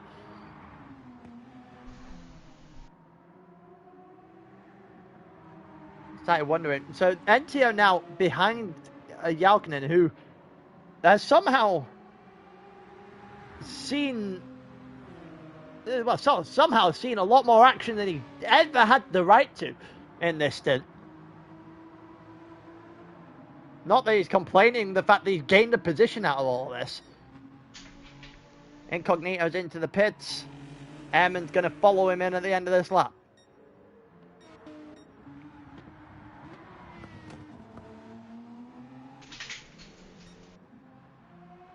Sindri is just starting to open the door back up to Epsilon. The fact that it's Epsilon in second is surprising this late into this race, given how he did last Monday with Race of Champions, where he got beat in 60 minutes by 3 laps.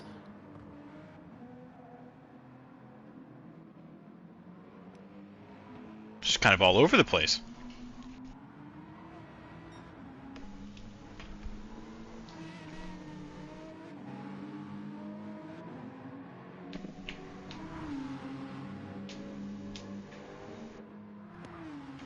That my microphone just got muted because my remote died.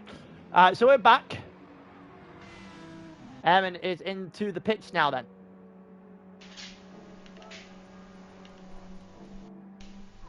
NTO has been dropped by 2 seconds now by Jalkinen. Don't forget there's damage on the front of NTO's car, and if you're the Icelandic team, you might be looking at this and just slowly but surely thinking you might be able to sneak something.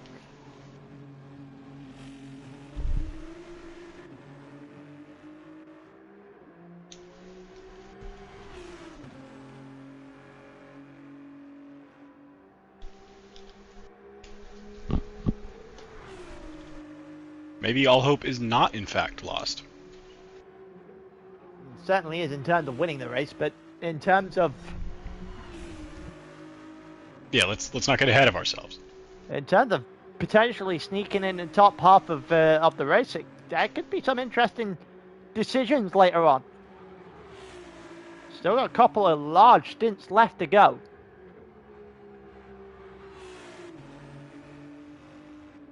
We'll see how those play out. I'll leave 30 seconds behind the Big Fat Racing. Then you've got 39 seconds to Anken, who is ahead of goalie, but probably won't be by the end of the lap at this rate.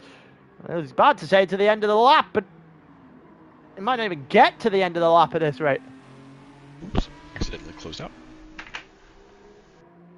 Because he's got the half-second penalty, and goalie will get that position as it stands.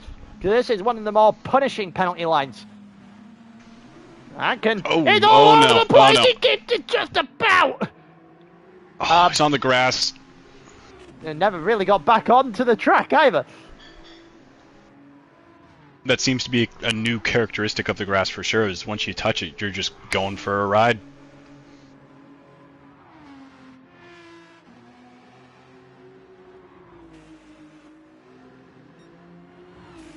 Goalie up a position. Anken's got to figure it out. Jack is not that far behind him either, but Jack's about to pit again in a lap or two.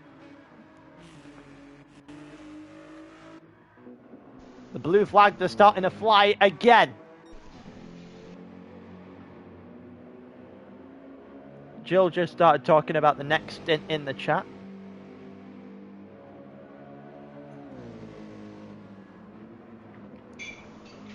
Well, this stint we are getting a half an hour break, so we are going to inherit 30 minutes, not 30 minutes, but we are going to inherit 15, hopefully, back regardless. Hopefully 15 minutes. There's Epsilon going on through on the weapon. And can obviously have the penalty. We're going a little bit further forward. The Alkanen staying out. So is NTO. NTO electing to stay out with the damage. So far, Incognito, 2 minutes 12 off the lead. So he's gained another, what, 24 seconds off the on the lead in this stint so far. And won't complain too much about that. I just still can't get over how good that livery looks. They did a very good job on it. You don't see gold often. No, you don't see good gold often. Correct. Oh, we've talked about this. I say you do see gold actually fairly often, especially with championship liveries and all that stuff. You don't see good gold fairly often. That is correct. That is good use of gold. Man, I wonder how different the meta could be, or just things may be differently if we had the, what was it, the 2019 Vantage? Which one's an ACC? I have no idea. I have no idea. I've never played ACC. I think the newer Vantage, even the ones that are current, like the current generation, not the ones in 2019, are some of the most beautiful GT3 cars. Astons have always just had that look to me.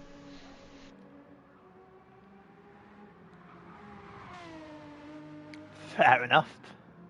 Right, you got 15 seconds between Overload and Epsilon, 42 seconds to the lead.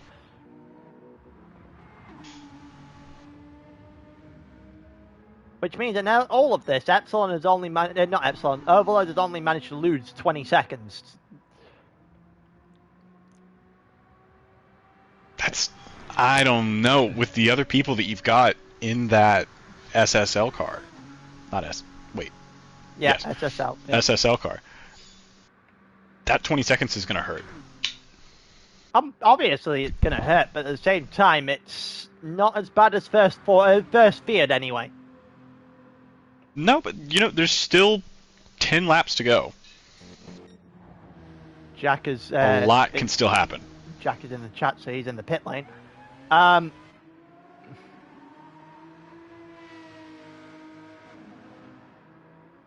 Definitely much can still happen.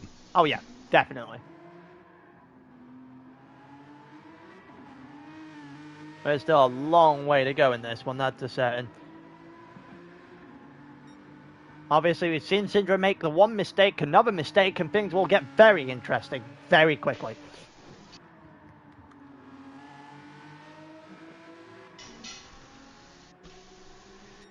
That goalie and Bummy in the background, it is.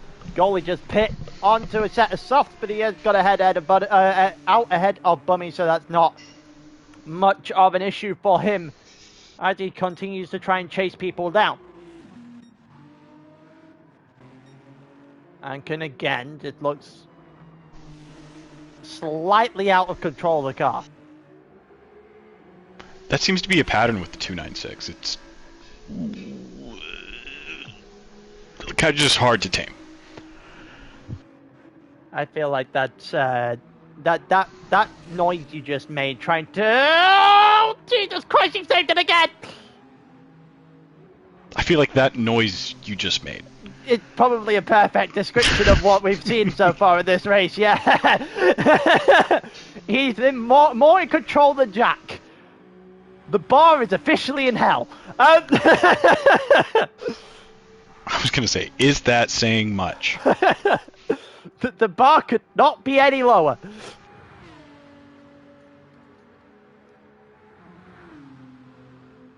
Well, never say never. Ollie's got damage.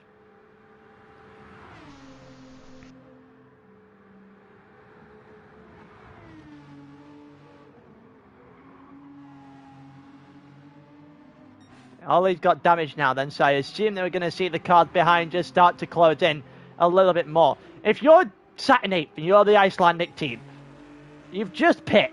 You are comfortably in 8th now. You take this stint and run.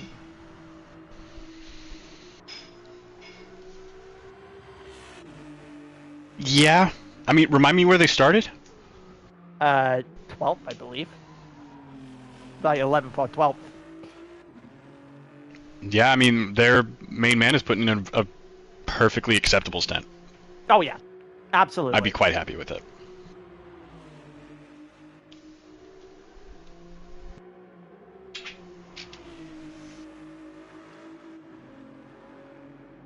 Yeah, it's been probably about as good of a stint as you could ask for from that position. It might just be time trialing from here on out.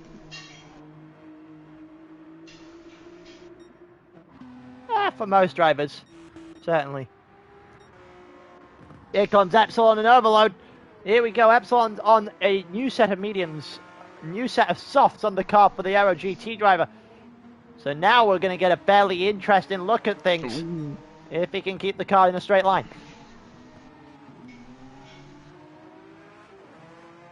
This is going to be a flat-out battle. This is for position.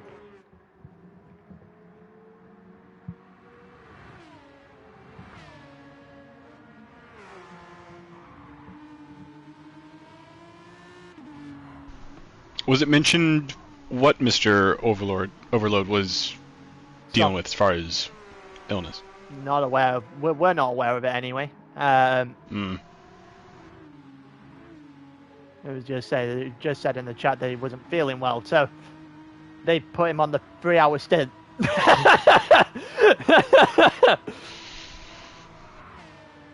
Well, I mean, if that's 3 out of 12, though. Yeah, it's more the fact that it could have done probably 2 stints of shorter distances that would have helped him out not dying. True. Rather than 1 stint of 3 hours and go, fuck it. If I die, I die, apparently.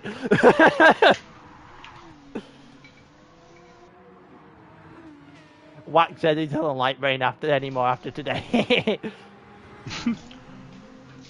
We could do with some rain right now. I would be more than happy with rain right now. Here we go. A little dicey. Go on, Overload. Let's see if we can see an overtake in the latter stages of this session. Ladder, we're halfway. Yeah, that's why I said. Not halfway, but... Oh, barely. I am technically correct. I feel like I'm talking to a line of code. Like, yes, we're past the median. Correct.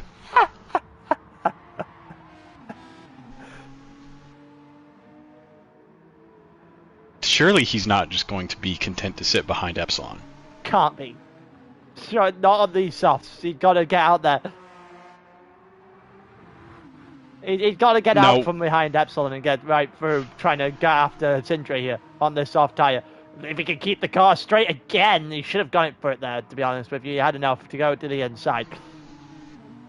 Now, as mentioned before, Epsilon's car is one of the 2 SSL cars that is working together with Syndra's, 131 and 30. He's doing a very good job of costing Mr. Overload some time. Oh, yeah. Absolutely. This is about as good as... Oh, here we go to the inside. We finally might have a move. Overload to the inside. The overspeed was quite a drastic one nonetheless. They are still side by side. And it is a move. Surely. Provided he doesn't mess up the corner, and he hasn't. Move completed. I think Epsilon did a good job of holding him up as long as he could, though. It's really all you can ask for. Yep. Realistically, the only thing he could do in that scenario. Is it just me, or do you dislike those fucking washboard things on the diffuser of the Vantage? Oh, they're not great. They really aren't great. I hate those. I hate those. There's a few things, a few objects and artifacts on cars that I just don't... That cost him a couple tenths. But either way, like that, and the Renault in general is just insane to work with because it has practically an F1 side pod for a door. The McLaren's weird. There's just so many weird shapes.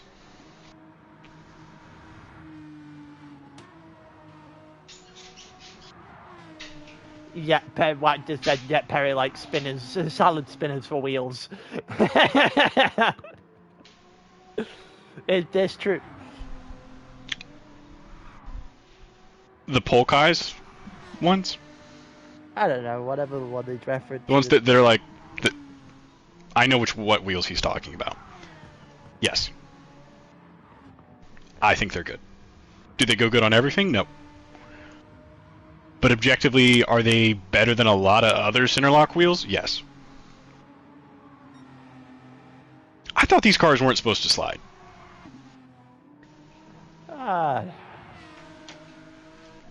Does that mean they're just absolutely pushing it to the limit and doing what I mentioned earlier of just, let me try lifting only?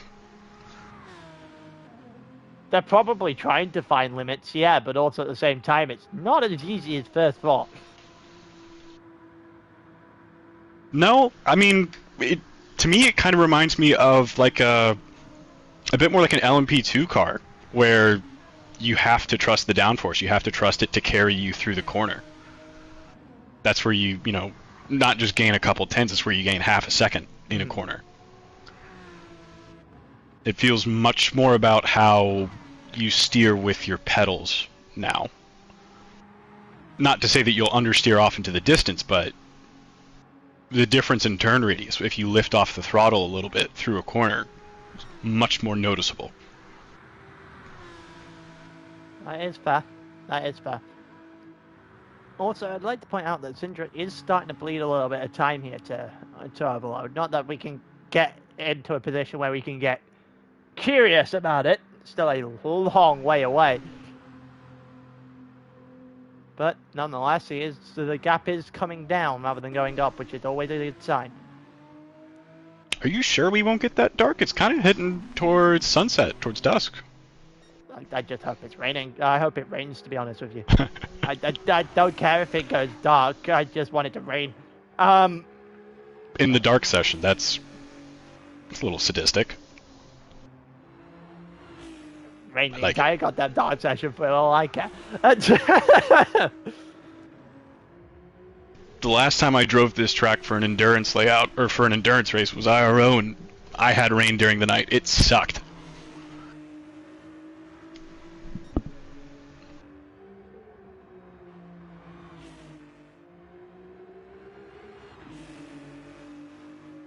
I can imagine.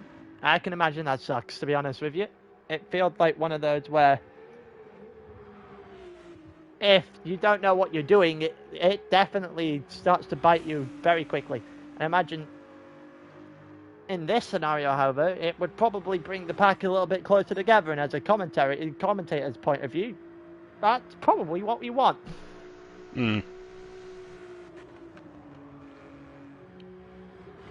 Now, I haven't shared enough love for that livery yet either, but that is a good one. That is certainly a good one. Oh, what, the perfect pace racing team? Yes, yes. Really good color combo. Very much in the wilderness at the moment. Well, they're exactly where Mr. Jalkinen started, basically. Yeah. Bit lonely.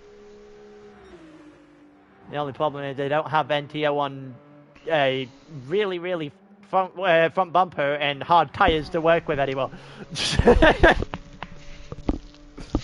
Well, while we've got some time, why don't we discuss the new physics a little bit more? What other kind of cars have you heard are popular or suspected frontrunners, aside from, you know, the obvious? It feels weird because every car that you knew was at the front in the last group, and then the last BOP, effectively isn't there anymore. Like, last BOP had things like the Super dying. All you have to do is go ask Kapale the last season about how Super and all that works. So he'll give you a rave review about it. The one that I personally think has survived, and this might be a little bit of a rogue one, depending on your own opinion on how this car felt before the BOP update and the physics update, is personally, I think the one that survived the best is the Jaguar. Overload just dropped. Whoa. Let's see if we can figure it out. No, he was already in third by the time we get to this, so he must have made the error elsewhere. Does he have damage? No damage. No. 8:34 on the last lap. 8:39 for... 8:49 for Epsilon, so... I don't know what Overload just did, but it wasn't great. It kind of set him back quite a decent way, and now Syndra's lead has been restored to the 130 it was. Not that long ago. But yeah, I think realistically, the Jaguar is going to be an interesting one. Does it still have good standing starts? From what I tested the other day, when we were doing our 10-minute races on Thursday, yeah, the standing starts for most cars seem relatively unaffected. Hmm. The Jaguar was ridiculous in some areas of the on some tracks. Now coming into the pits now then. He will get overtaken by NTO. Well, no, he won't, because NTO is coming into the pits as well. He just had a actual 16-second advantage on NTO, who still has about 9 laps left to go, which means he's still coming in for at least 2 more soft stints after this one. They're about to start. Now, would it be smart to risk under-fueling a lap, assuming, you know, if you're 5 minutes down, the leaders cross the line, you've got 3 minutes. Maybe you don't need that full amount for the last lap. Do you think that's a risk worth taking? You'd have to know realistically where you are. Like, where are you going to end the race realistically? That's... Mm-hmm. If you're 5:36 down now, what, you're realistically going to get maybe not even a quarter of the way through the nod? It might be worth it to do that. If you can get it right. It'd be a gamble for sure. Yeah. If you can get it right on the fact that, for example, you finish before the first carousel, then, and you predict that, then yeah, because you gain the benefit of having less fuel the entire way for the rest of the race. But if you predict it and you are wrong, one, you'll look like an absolute twat. Yeah. Yeah. And two, you've just cost yourself, well, as many seconds as it takes for the race to end. I mean, could you look like more of a twat without mediums, or? That's... I mean, it could... You know? It could look more of a twat by doing that on a hard It could be worse. Could be worse. But anyways, what were you saying about the Jag? What was it blowing your mind doing? Well... What was it doing to blow your mind? It was just more its overall pace, and maybe this is a little bit lopsided because I did it on a couple of tracks. It was pretty good at a couple of tracks, but it stood out wildly at Willow. Interesting. Albeit Willow will be a fairly interesting scenario all in its own right. If that ever goes onto the calendar, the sprint's going to be a one-stop. See, that was my concern with the Jag. I remember it kind of liked to eat its fronts, especially in like high-speed corners. But now I'm just not really sure how cars handle the high-speed corners in general. Oh, and NTO is into the wall again! No! Got out on the outlap, straight into a wall, straight back with damage. It's the curb. It's the curb. As you were there, NTO, then. The problem is that as you were for NTO is not going to be very helpful when they actually have someone chasing them down. God, these curbs just look so sketchy. You got the Big Fat Racing now starting to just narrow down on NTO. Syndra just made a pit stop to the medium tyre. You'll have one more to go after this, I'm pretty sure. 127 up on Epsilon, with Epsilon and Overload starting to fight each other down the back straight. Let's see if we'll see an actual overtake here. Overload's got a lot more speed. Is there going to be bump drafting or a straight move? It's going to be the latter. Straight move round the outside, and Epsilon has no fight back. Overload should be able to hold this position, especially heading out of the final corner down the wall, turn 1. A good exit here should be able to keep him in front by the end of turn 1 as well. I don't know if that was the greatest exit I've ever seen. Looks slightly better than whatever Epsilon did, however. Which does mean Overload is going to survive ahead of Epsilon for now then. So Epsilon in third, Overload in second. Both of them a decent chunk of the way behind Syndra. And I really do wonder if this is going to be enough to go an extra lap here for Overload. I don't think it is. I think it might be pit at the end of this lap and then go on to a medium and then a soft at the end of the race. He might still have to pit twice more. Well, Syndra definitely doesn't have to do that. Syndra's just going to go to lap 20, put on a soft tyre and run to the end.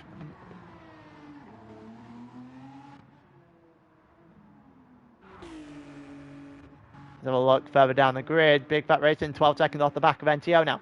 As update further behind, Ollie's got damage to the front. We already knew that. He is only 1.1 second off, ahead of Goalie, who's got to pit probably at the end of this one.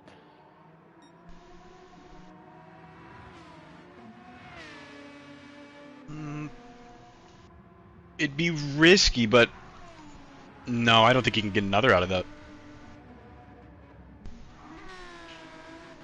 It would be pretty impressive if he was to manage it. I am curious as to what put it in their minds to try the DBR9. I'm not going to like fully write it off yet as it being a mistake to choose. But I just want to know what in their testing they felt or found that was, you know, giving them the thumbs up that, hey, yeah, this can be competitive.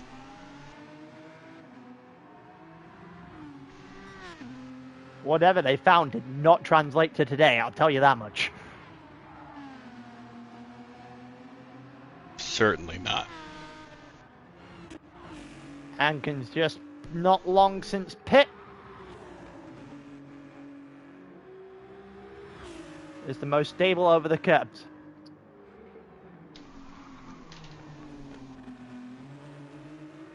I'm just going to stop the sentence there and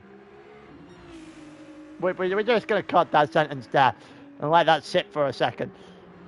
It's just not stable over the curb. Oh, feels like nothing is, really. It said it's most stable over the curbs, apparently. Oh, sorry. It's the most stable over the curbs. I don't know what you saw that I've seen, but I'm not sure I can agree with you today. I'm really you sure not about that? Yeah. We sure about that? We have, what, nearly 7 hours of evidence that proves very much the opposite. I don't know. Ankin 18 seconds off the back of Bummy. Bummy's got to pit on this lap. Jack also has to pit on this lap. Ollie is struggling with the damage. Goalie is up into P9.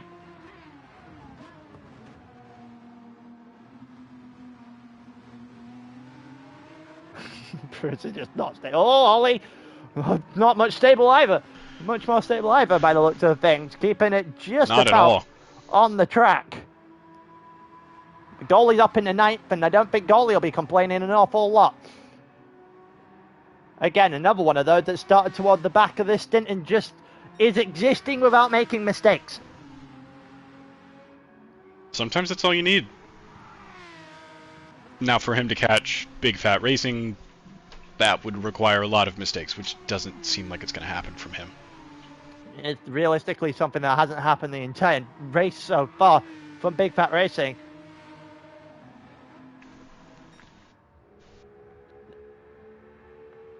It's just, I do agree with the fact that I don't see a way that really changes.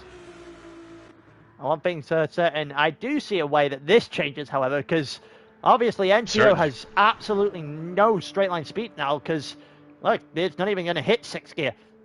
154 is about as much as it's going to reach with that rear damage. For reference, we'll go to Big Fat Racing right now, No way. and it's an entire 11 mile an hour quicker. And I don't need to tell you that 11 mile an hour in a straight line is going to do some damage.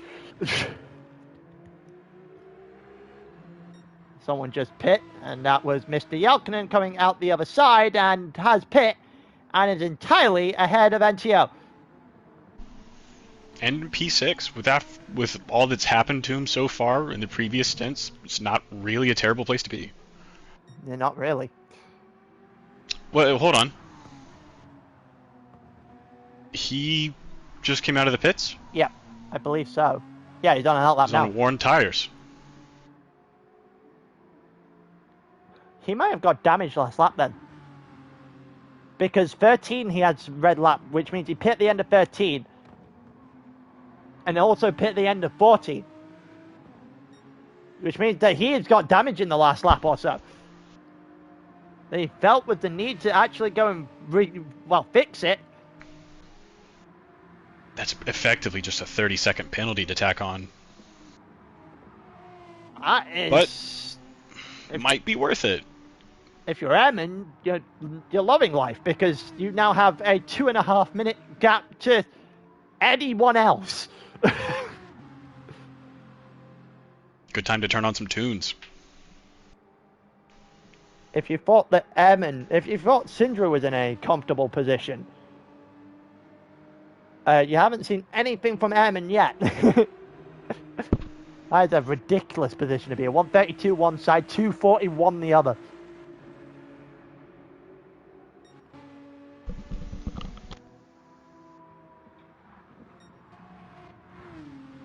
Currently 48 seconds out in the lead is Syndra. I am hoping that the racing starts to close back in. It's something that might induce it.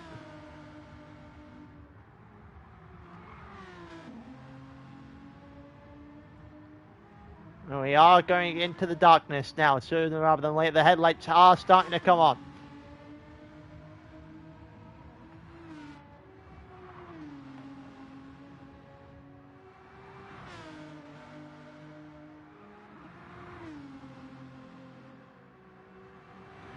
.49 seconds there. Epsilon 3 seconds off the back of that. But Overload is probably coming in this lap. Yeah, he is going to come in this lap.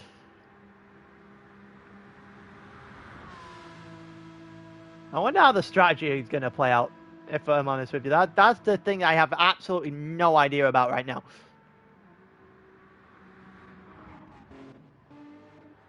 Big Fat Racing is only 6 seconds off the back of NTO. In turn, it's about 12 seconds off the back of Jalkinen as well. They started with double digits beside their names in this one. There is still an opportunity to get themselves right in the mix with all the way up to 6th place.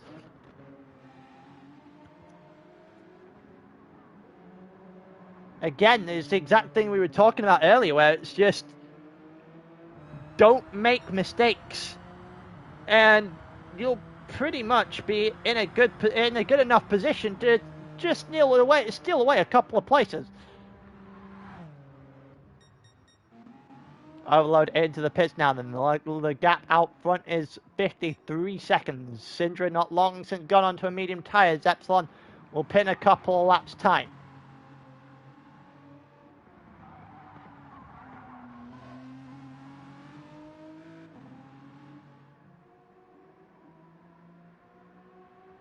Is it feasible to have 2 lobbies in the future if you can get enough teams to sign up?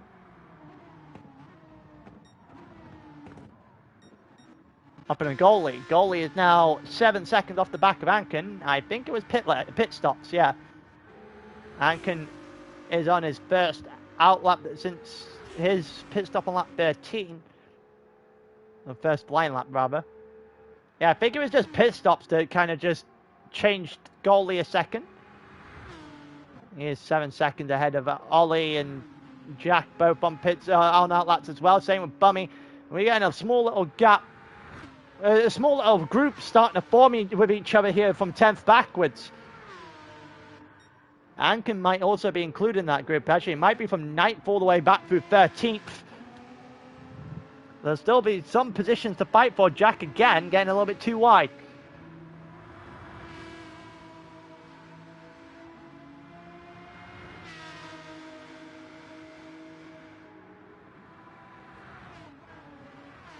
Sandancer and the weapon very much tailed off the first 10-minute gap we have seen so far today. But yeah, to answer the question about the 2 lobbies so slower people can participate, the answer is finding enough teams willing to take part. The more teams that we can get to take part in this, the more lobbies we can have for it.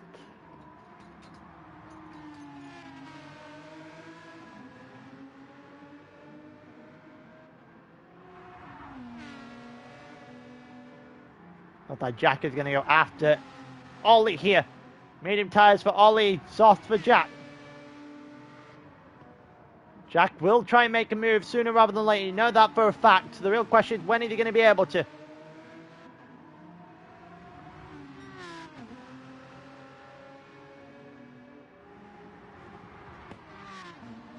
Oh, gets on the curves again. This time it worked out for him. Ollie getting a little bit sideways out the corner. Jack should have a run. Jack's going to have a run here. Is there a move on the board? He's going the long way round to try it. Got the overspeed, got alongside. He's ahead. And he's comfortably ahead now, and he's up into 11th.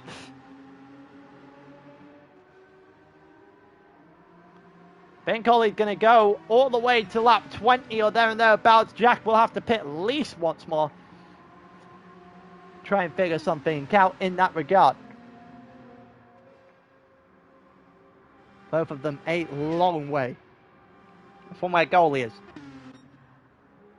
The same can be said then for goalie to Ankin as well. And then not even worth talking from 9th to 8th.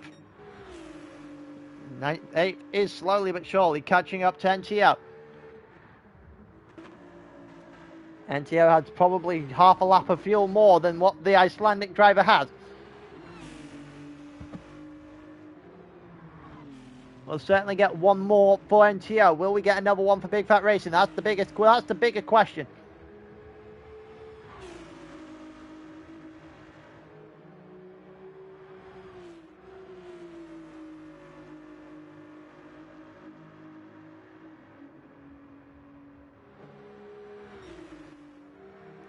Is currently under the 3-second mark. Jalkinen up to about 10 seconds clear of NTO as well. We're getting a small number of groups starting to form. Ankin now drop to only 4 seconds ahead of goalie. That gap has been shrunk down very quickly. It's been roughly about halved actually.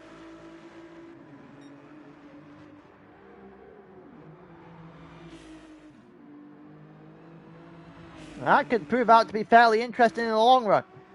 Jack has cleared Ollie just a little bit. Oh, Bummy's got damage! And all of a sudden, all the chances he had to try and get involved in this little group are going to be hampered just a little bit.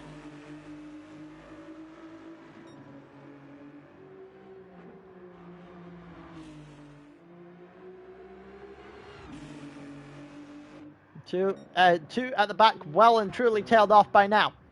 Jalkinen is into the pits, actually just about coming out of the pits. On the medium tyres. Won't be able to go to the end, that's a certain.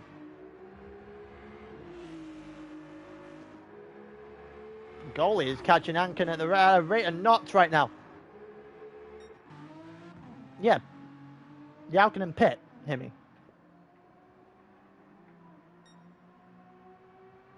Yeah, Jalkinen pit, so Big Fat Racing will move up. The question you've got is how long is it before he gets NTO?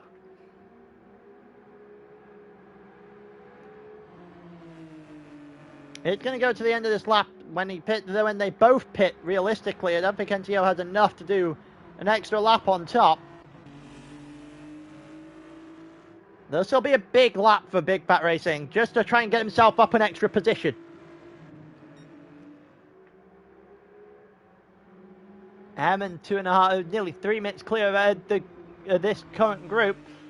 Incognito 139 further ahead of that. Then it's Overload 118 from the lead. 1 minute into the dot for Epsilon, who's got damage at the front of his car. Epsilon's got damage at the front of his car, the front bumper flashing up red. And if you're Syndra, again, this should be feeling a little bit too easy. I think both drivers still have to pit once more.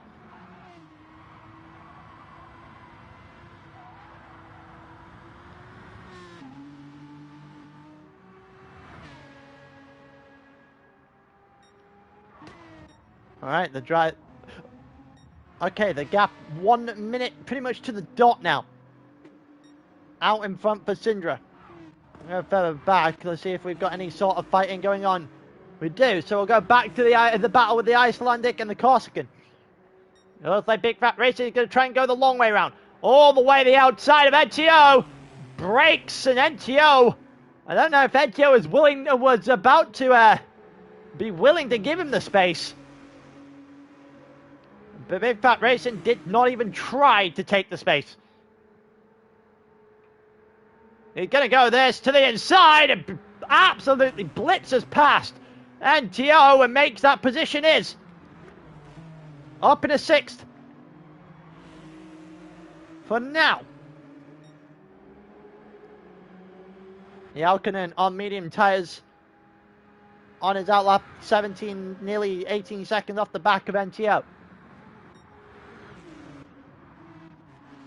Goalie now 2 seconds off the back of Anken. Jack a further 10 seconds off the back of goalie. And it's Ollie 4 seconds off the back of that.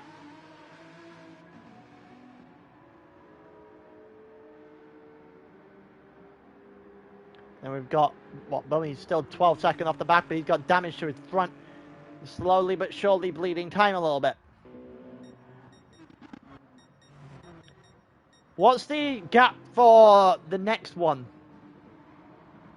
If you know already, Jill. What's the gap for the next, like the max gap, sorry, for the next stint. For this one into the next one. I think it's like 10 minutes or something of that nature. It was 8.5 before. Either 10 or 11 minutes, I think. At this late on.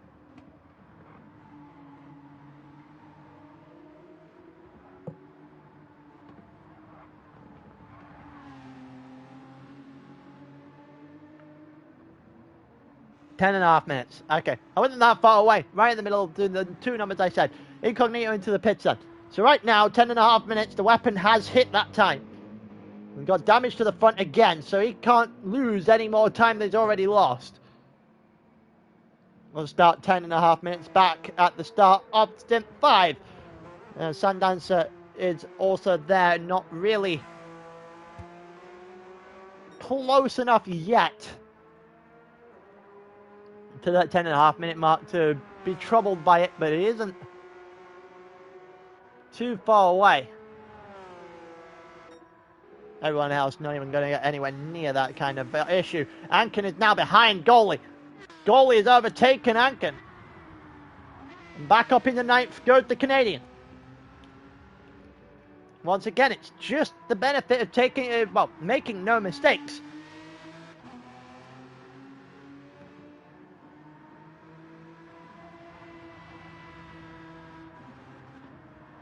You make no mistakes, you can just sit there and pick them off, especially in the 12-hour format.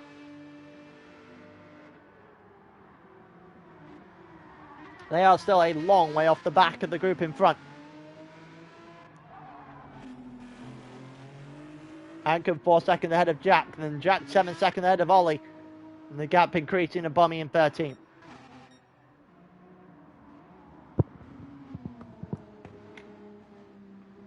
NTO 14 seconds ahead of Jalkanen right now. Jalkanen obviously on fresher medium tyres right now.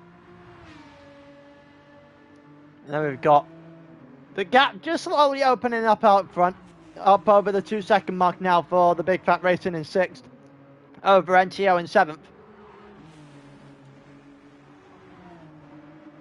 Imagine they're both very close to pitting. Assume it'll be this lap that they do. Probably means there's still 2 more to go in terms of laps here. Or 2 more pit stops potentially.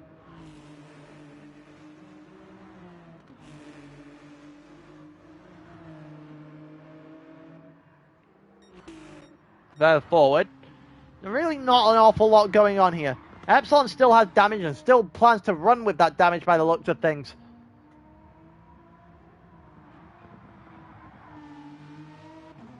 Overload's not going to catch him before the pits. I think Epsilon might be coming in this lap. 5 to go.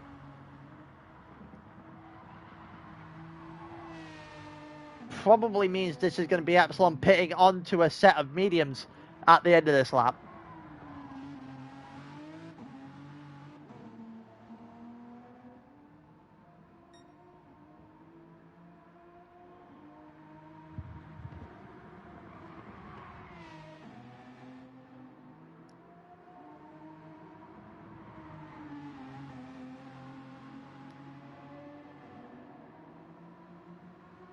Alright, 5.4 now, the gap between Overload and Epsilon.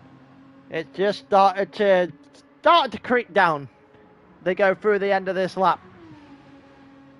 Believe Overload will have 1 more lap after this.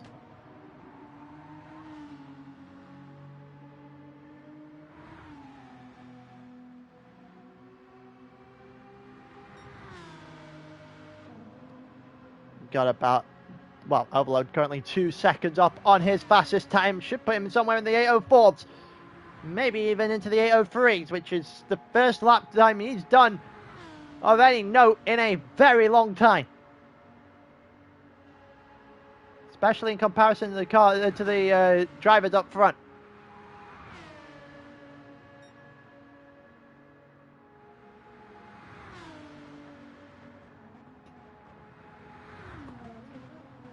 Ban the Aston. We could talk about it for Yas Marina. Albeit I don't think Yas Marina's...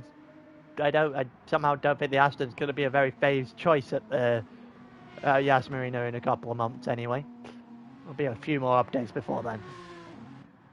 Overload is catching Epsilon at a rate of knots now, actually. That gap was 5 the last time we saw it. It's now 2. Coming toward the end of the lap. Big Fat Racing goes on to soft tyres.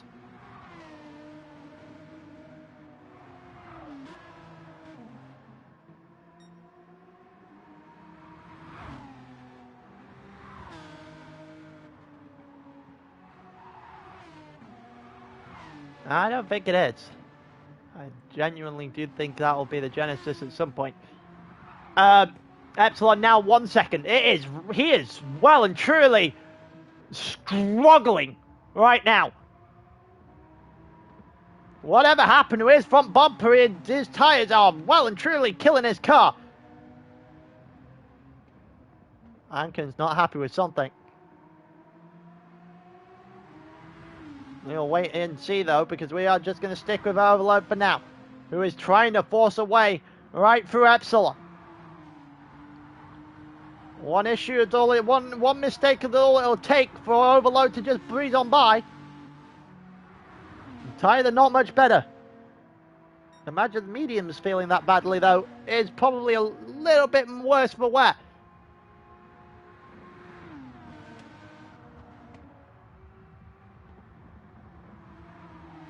Either way, Epsilon hangs on for now. Gets a little bit wide on the curb to start with. Into the mini carousel. This is going to be an opportunity for Overload if he wants it. I don't know. I'm about to say, I don't know I'd make that opportunity now. I'd just sit here and wait and get into the slipstream into the back straight here. And he's gone and done exactly that.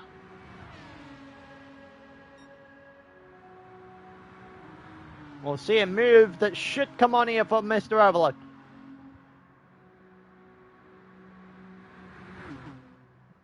He gives Epsilon a little bit of help. Now pulls out from behind him and just blows straight by him. At the top of the at the top of 5th gear, entering into 6th gear. And all of a sudden, Epsilon has absolutely no answer whatsoever because he's got damage to his front. And Mr. Overload will just drive on away.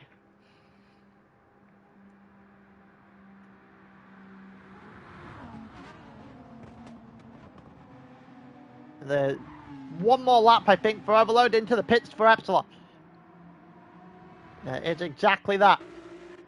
Big Fat Racing still 2.3 seconds ahead of NTO after the pit stop. They're onto soft tyres for Big Fat Racing. Soft and 3/4 tank for NTO. No damage now, so we get to see a proper look at what he can do. Jalkanen went on to mediums and trying to exist for as long as possible.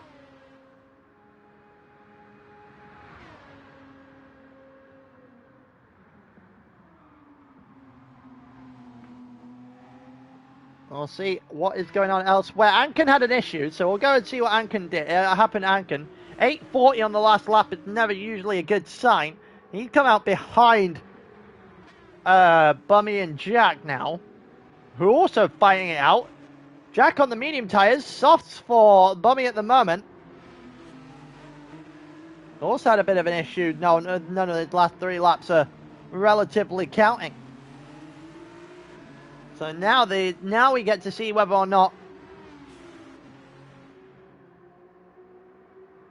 an issue can realistically be pushed here for Bummy. He's going to have to pit again at some point in this race. The other two might not have to, especially Jack.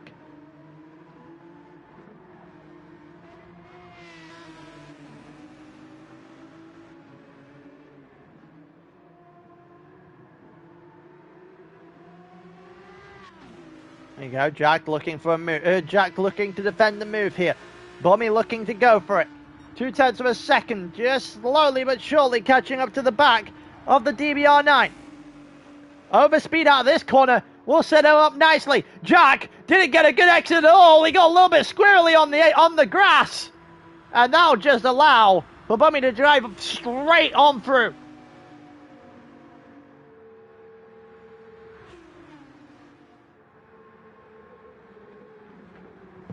And up he goes, up into 11th for now. Then needs to find a way to clear some sort of a gap to give him an opportunity to potentially steal something from Anken or from Jack. And that'll help him, because Anken's in the wall.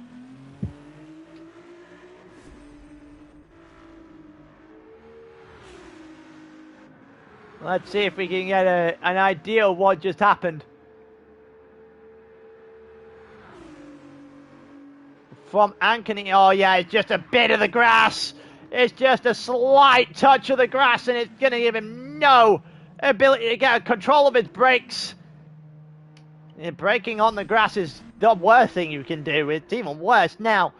And that will help out, well, Bummy for certain, and gives him an opportunity to try and steal what will be 12th after his pit stop.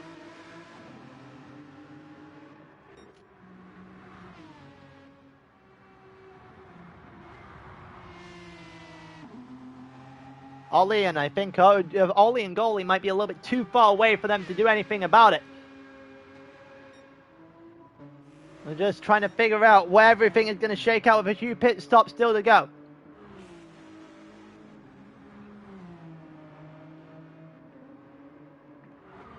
Well, yeah, it's looking fairly highly unlikely at this point. The top 10 might be savable. We have seen crazier things. We've seen a lot of people change positions in this one stint alone.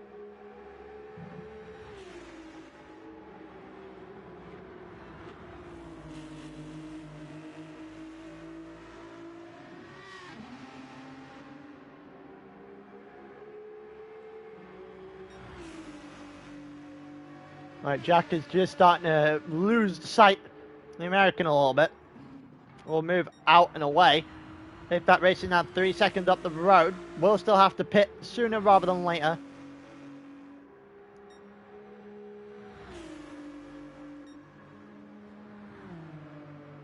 Question at that point is where are they going to come out in comparison to Jalkanen?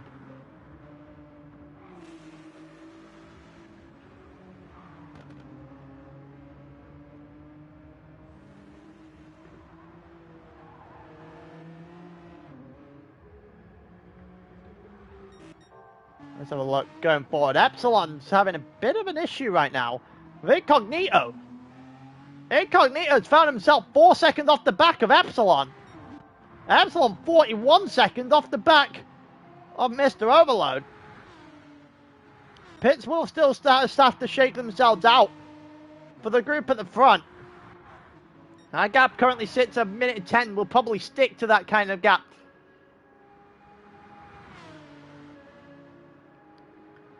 Going forward potentially to the end of the stint here between Mr. Overload and Syndra.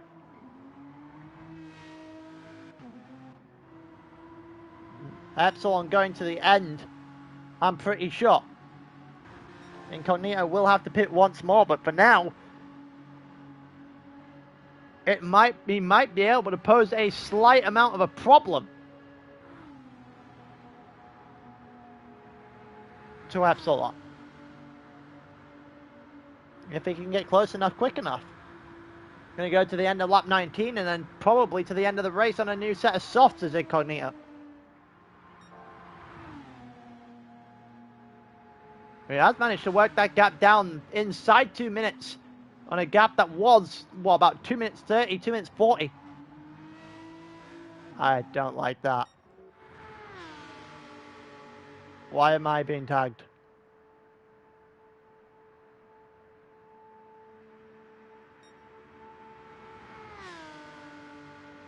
Yeah, I think people will in fact notice that, Jill.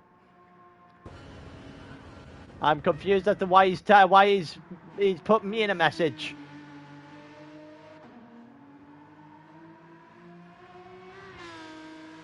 Have I missed something?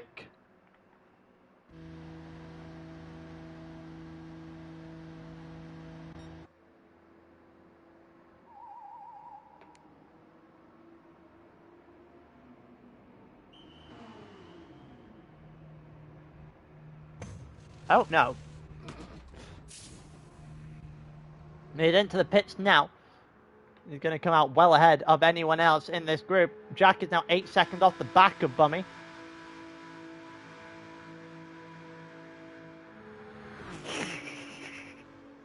Surely deserve a drive-through fan, imagine.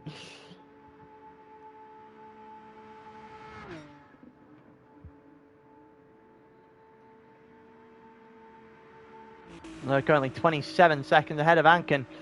Ankin is having a rough run of this.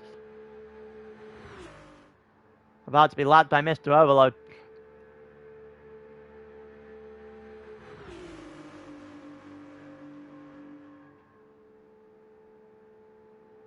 I don't know. I don't know, Eli. I don't know what... I don't... They're obviously pausing.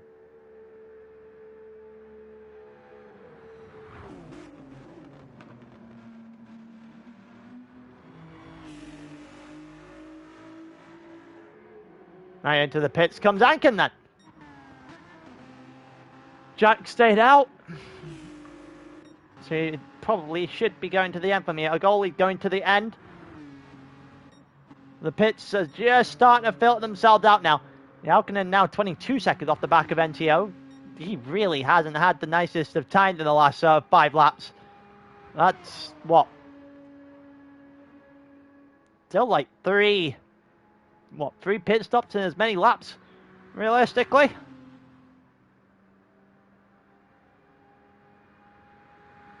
Yeah, 3 pit stops at the end of what? The end of 13, the end of 14, the end of 16? It might just be 4 pit stops in a row, actually. I don't know. That's a weird set of times. Either way, I don't think... Oh, NTO's in the wall! NTO is in the wall! Let's have a look at what's happened to the Corsican.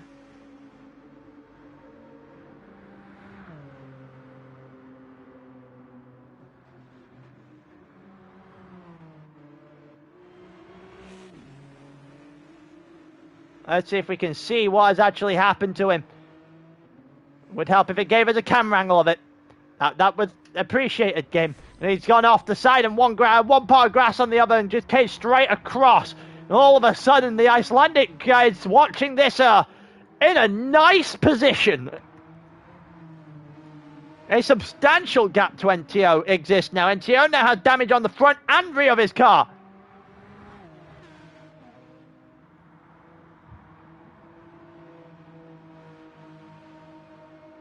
All of a sudden, TBG are going to drop to 8th. A long way away from anyone from the 9th and below, but the rest of the group will still be fairly happy.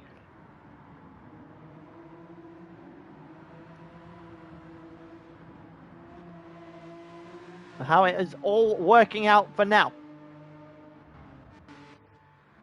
Anken 52 seconds. Oh, and into the wall again! Anken in the wall again, the snap! Has not gone well for the Swede in the slightest.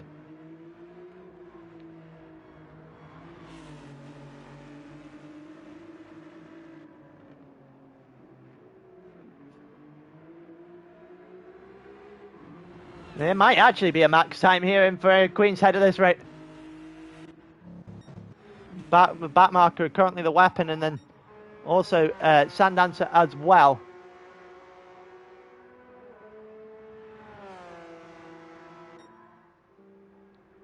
They're both well beyond the 10.5 minutes of the actual time, so they're both going to start the furthest they can start back for the fifth stint. Sorry, the sixth, the fifth stint might be joined by Anken and Queen's Head, who 9:49 right now and are not enjoying life. An entire minute behind Jack, and you see this turn that Jack's had. I'm not entirely sure how you've managed that.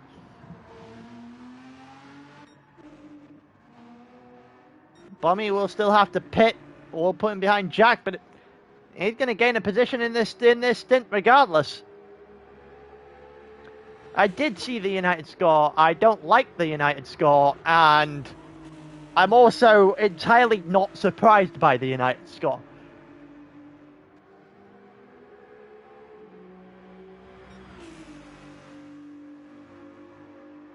It is the most typical Man United thing I've seen in a long time. Ollie 21 seconds ahead of goalie at the moment, but there will be a pit stop that still comes for the Swiss driver at this point. Jalkanen is back to 10 seconds behind NTO because he got damage himself. NTO had damage at the beginning of the lap. Jalkanen's got damage now.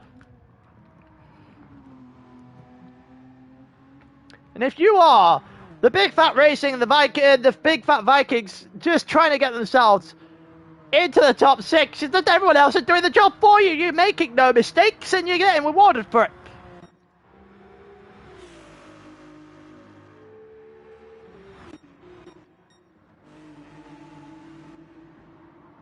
Incognito is currently in third. Well, that's a twist and turn of events. Absalon currently 18 seconds off the back of Incognito. Overload has actually pitted for the final time for Aero GT. Sindra will have to come in once more. He is going to come in once more at the end of this lap.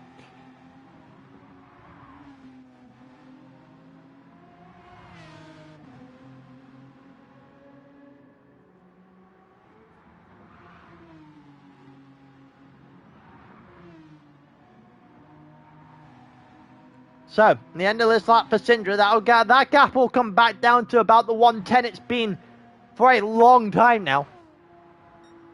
After that pit stop. Incognito will still have to pit as well. I believe that probably is coming at the end of this lap. So he can go on to a new set of softs to end the race.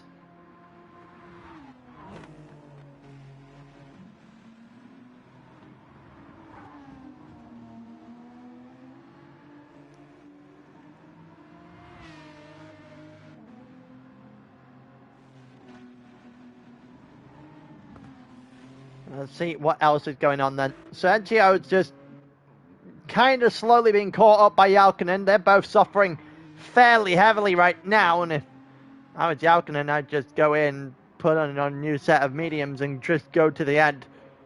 If I was NTO, I probably would have done the same. Oh, wait. Sorry. NTO doesn't have a set of mediums. You see, this would be a good time to have a set of mediums.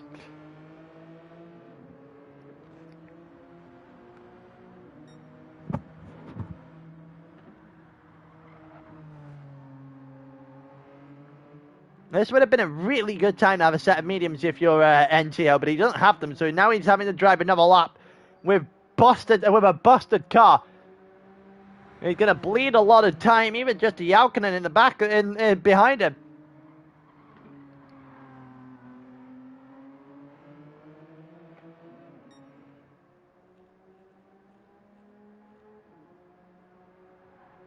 NTO, he does not have wets, he does not have intermediates, and he does not have mediums.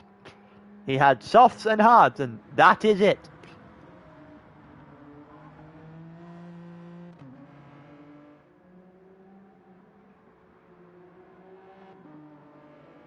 Sindra now out of the pits for his final run at things. This has got to be a soft tyre.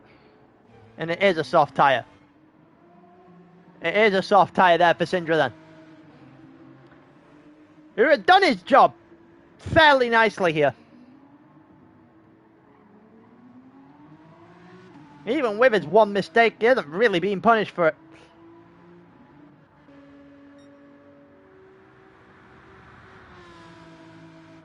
Overload coming down the dodge and now just fully displays the amount of gap that exists currently between first and second.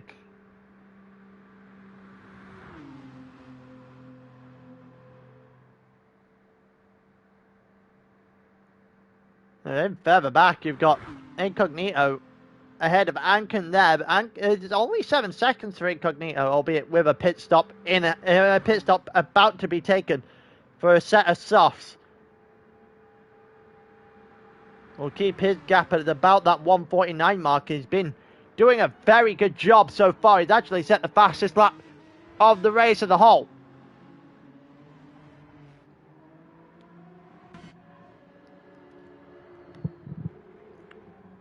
He has slowly but surely managed to bring that gap down by not making the mistakes again. And it's been a very familiar pattern. Another 40 seconds taken away from Incognito on this session just by existing and not dying.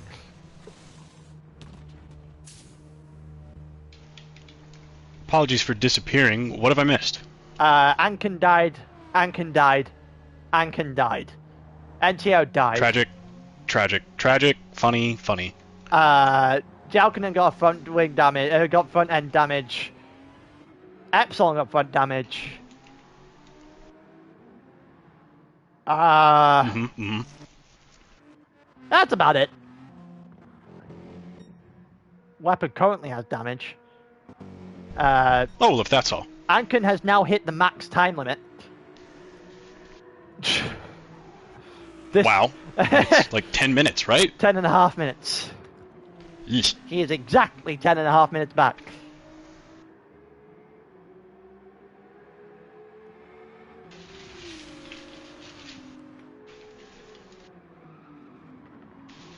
So Anken will actually start in the exact same place, and Queen's Head will start in the exact same place as Sundance and the Weapon in the next stint. Golly. Max wait time is 10.5 minutes. Jack is 1 minute and 5 seconds away from that, so he isn't going to realistically run into many issues there. Goalie is now in 11th because he's got front bumper damage. 9:15 on the last lap. That's obviously where the issue has fallen. And again, that's the first mistake I've seen from goalie today. But what's a surprise, a DBR9 has front bumper damage. It definitely seems to be a very problematic car, to say the least. If they seem to think it's so good, they have made it look absolutely Velchite today.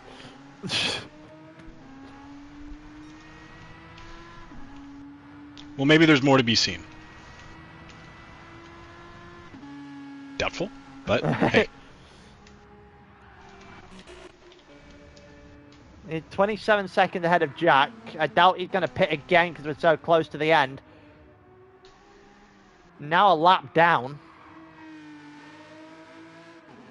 Honestly, Bummy's going to have a pit stop to take at some point in the near future here, but he's going to come out ahead of Jack by a distance. And honestly, won't be too far behind goalie as a whole, and all of a sudden LTR might be looking at a top 10 again.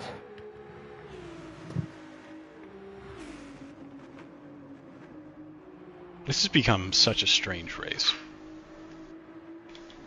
It's a race of who makes the least amount of mistakes. Jalkanen currently has damage, and he's actually behind. Oh, he must have not fixed the damage. Either that or got more damage, because he's now behind Ollie as well.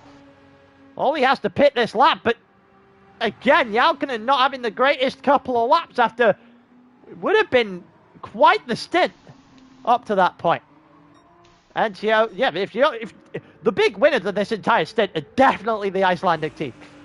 The Big Fat Vikings have gained 57 seconds on NTO at this point in time. They both still have to pit.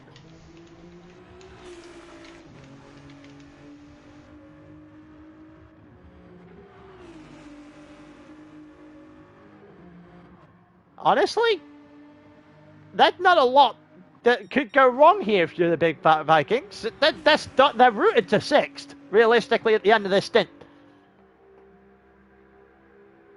That's about as successful as a 3-hour stint as you could probably have got from, what, about 12th? It's not over yet, that's a certain.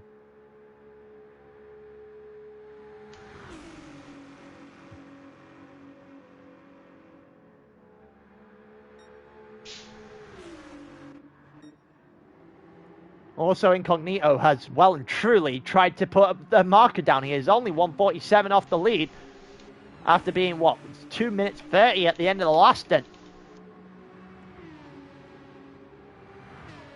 And there is a non-zero chance that he might catch Epsilon by the end of this stint. When was the last time we didn't have a Brit in the top 3? British bias. Even if Epsilon is technically a Polish Brit, I guess, technically. The Warden! I'm about to find out! Because Epsilon's round! And into the wall he goes! And Incognito will just drive on through! Certainly makes his life easy.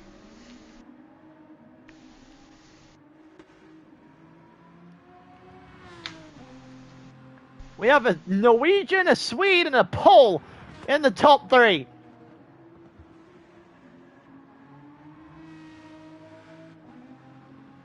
Wow. I think this has probably gone in the same vein as the second stint has for Epsilon, where it's fine for a long period of time, and then in the final lap or two, it just blows up in his face.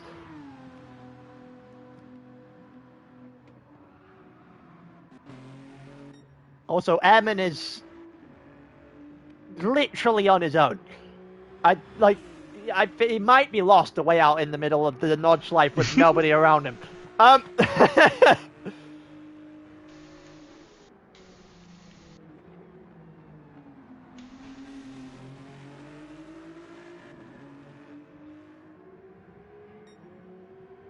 Somewhat, well, very lonely going on through all of this. Big Fat Racing, a minute 16 ahead of NTO. Bummy's in the pits. Jalkanen's in the pits again. That is a streak of, I think that's about 7 or 8 laps in a row he's pit. In a row? I'm pretty sure. You've got, oh, look, man. back to back to back to back to back to back to back reds. And this will be red as well.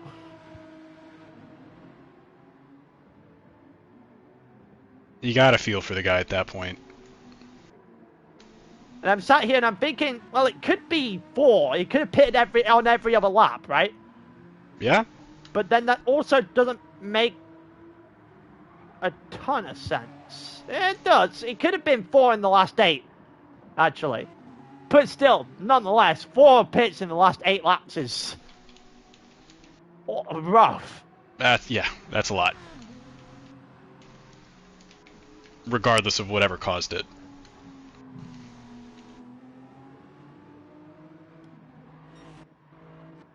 Jack's in the pits again. There is a lot of red on the board at this point. Look, Jack's got 7 red laps in a row. Anken's got 6 or about to have 7 of the last 8. Oh, sorry, 6 of his last 7. Hey, he said the number. Goalie's got a lot of red on his thing. Bummy's got 5 reds of his last 6 laps. Obviously, Alkinen's 8 in a row. Ollie has managed to calm it down, at the very least. NTO has just been lapped by Syndra, so the top 7 have now been lapped. Well, we're into the top 6 are the only ones on the lead lap. That's crazy to hear, knowing how this race started. That's what, 5 of the last 8 for. It'll be 6 of the last 8 for NTO. That's redded as well. There's just a lot that's going on here. Everyone is just spending all the time in the pit lane.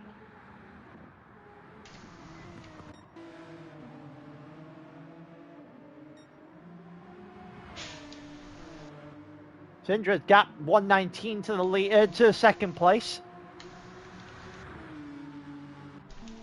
Everyone seemingly having problems left, right, and centre. I think the only person that hasn't had a problem in the last God knows how long is Incognito. And probably Airman as well.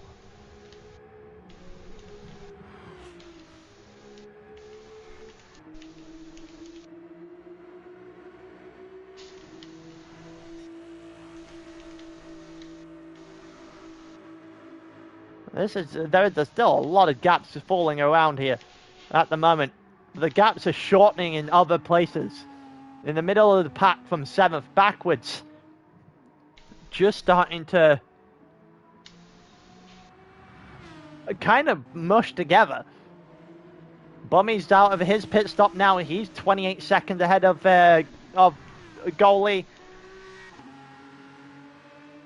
who is very much struggling himself. LTR have managed to work their way back into the top 10 by some miracle. Anken has managed to calm himself out, managed to drag himself back out of the maximum wait time. He's gone back to 10 minutes to the dot. Frankly impressive. It can't be said for the other 2 drivers in behind him. He's somehow only 34 seconds behind Jack. There isn't a world where there is a world where Queen's Head is still able to beat Aero GT, or at least one of the Aero GT teams. After the day they've had, I'd take that. There has just been mistakes left, right, and center.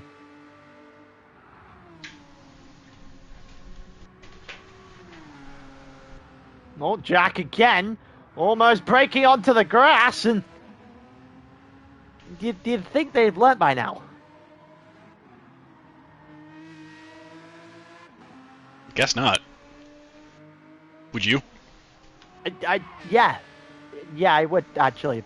I probably learnt the first time it happened to me.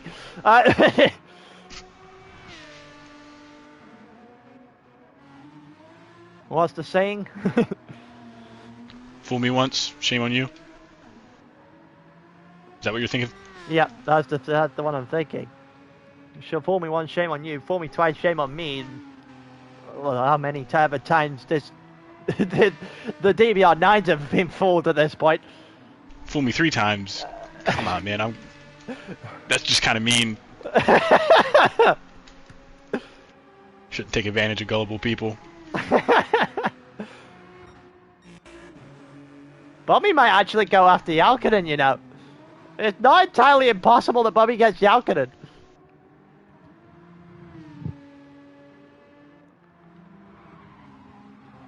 Ollie's got ahead of NTO. Ollie had got ahead of NTO here in the Nordschleife, and all of a sudden he's into the top half of the group.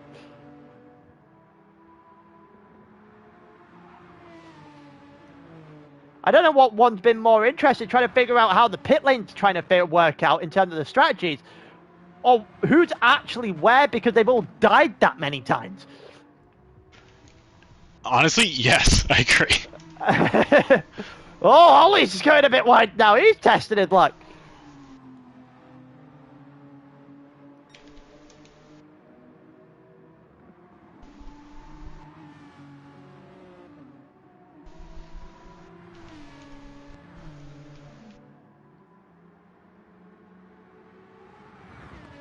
He's about 1.2 seconds now ahead of NTO, who is in 8th. Big Fat Racing 1:39 manages to get them by themselves. And that's probably the safest place to be right now.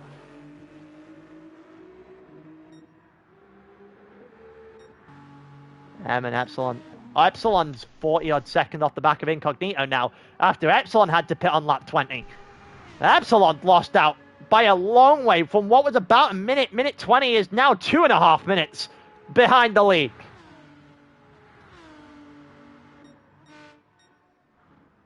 This is one thing that you just have to love about endurance racing. It's never over till it's over. It's looking at something and finding that another one has gone absolute haywire.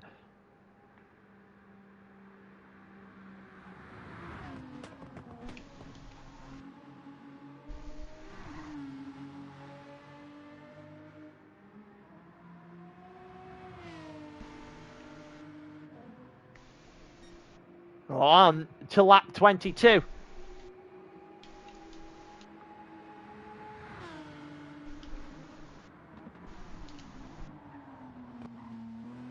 All right. Lap 22, Syndra out in front. And then it's Overload in second, the minute 24 behind. And realistically, as long as there isn't anything stupid going on. That's a big ask. At the front of this grid, I don't see a way that SSL don't win this race. That I agree with.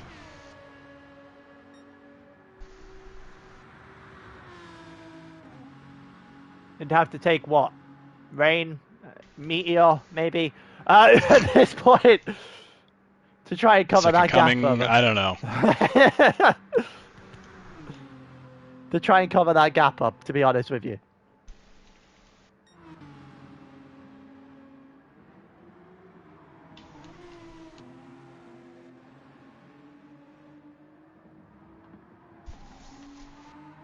I really don't see a way past it. Me neither.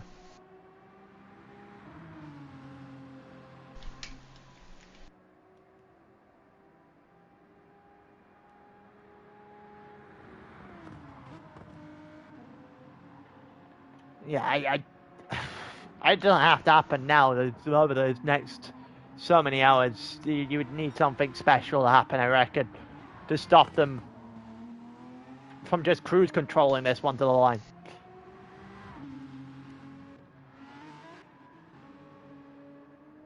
It's of interesting. Incognito has found himself within 25 seconds of Overload.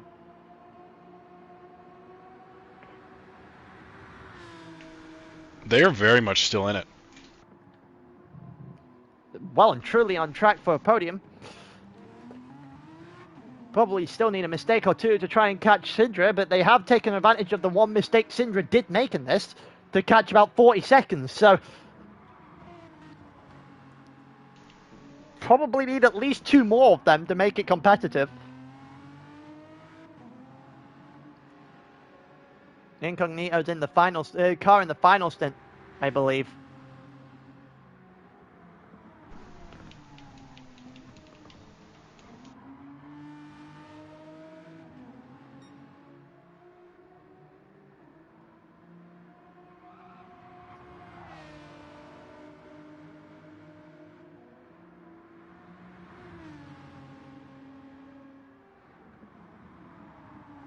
All right. 23.4 now for Incognito on Overload. Is there a possibility that gets within 20 seconds by the end of this? That could make the fight per second very interesting. I want to say yes, but with how this has been going, it just feels impossible to tell. Trying to figure out what the group is elsewhere. Ollie is still ahead of NTO. That gap 1.6 seconds. Bummy did get Jalkinen in the end. Jalkinen's got damage to the front again. This has got to be impressive at this point.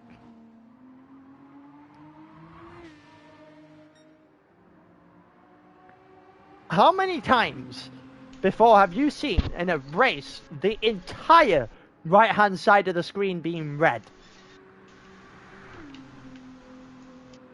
Not often. To say the least. About to get it in this one. Wow. I think that shows since the 13th lap that Jalkinen's race has well and truly fell apart. Cognito now 23, inside 23 seconds. Go forward. NTO dropping a little bit off the back as well of Ollie, who's in the top 7, the top half for the first time in a long time. Bummy's got damage to the rear of his car. Jalkinen's got damage to the front of his car. Neither of them are going to do too much damage in trying to catch up to NTO in that position. If anything, Goalie's going to be the one that benefits from this because he's 15 seconds off the back of them, but especially down the back straight, it'll be fairly nice to see if they can get themselves, get Goalie a little bit closer in.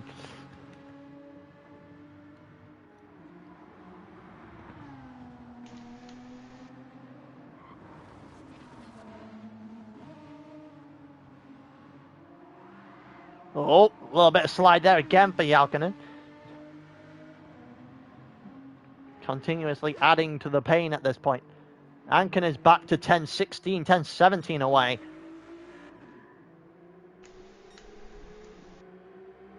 We have got to the point where even the lap cars might not finish their races still.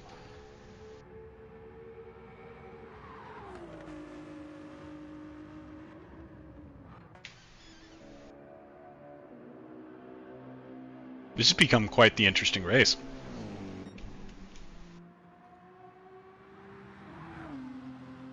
Sindra at 127 out in front.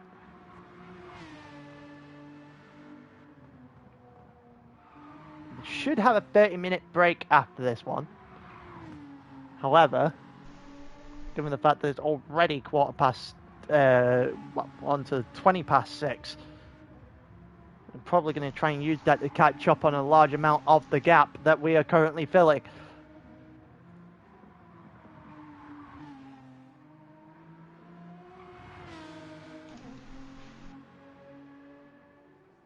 Oh yeah, we're about 40 minutes at least.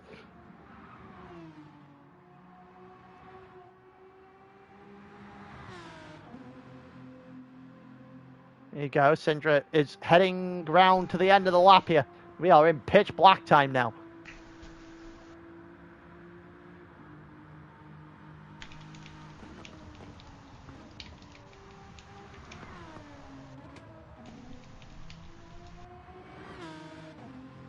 Join the same club as Perry then if you haven't slept. Come on in, the water's fine.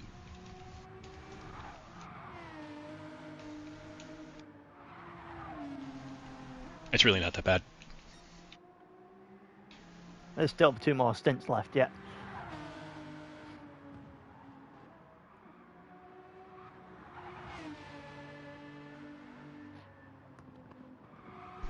.22 seconds currently between Incognito and Overload in the battle for second place. 45 further back to Epsilon in 4th. Ollie has now got a 14-second advantage to NTO, who had yet again got damage to his front bumper. Oh my god. Yeah, it's not gone well for him in the slightest, this one.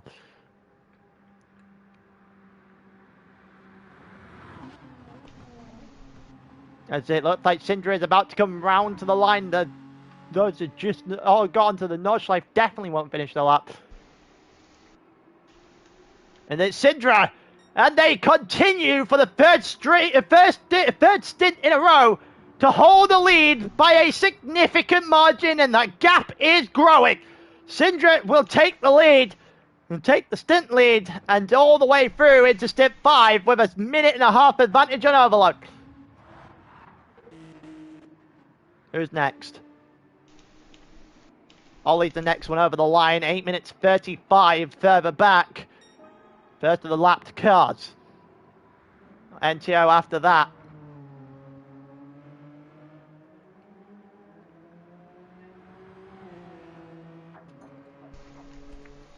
We go through and he's going to cross the line in 16 seconds back.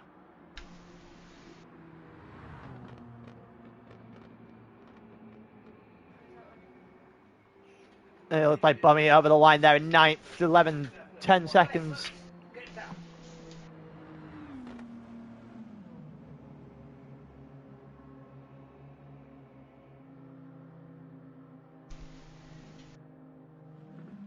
Jalkinen 9:17, Bummy 9:03, 9:24 for goalie.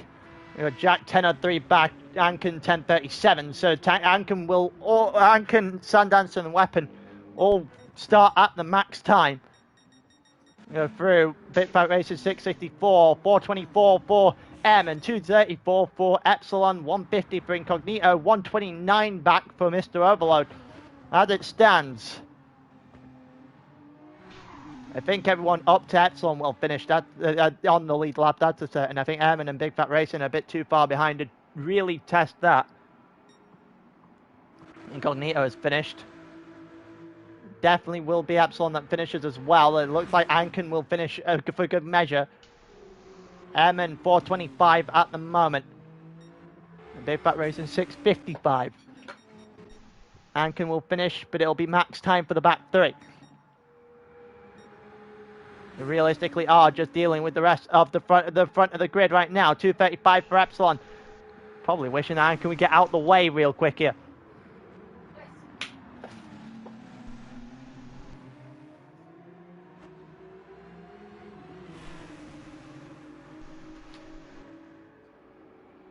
There you go, Epsilon finishing over the line, 235 behind. Airman is 426, Big Fat Racers 625. It looks like Anken finished 1042 and will in fact have to deal with the max time limit.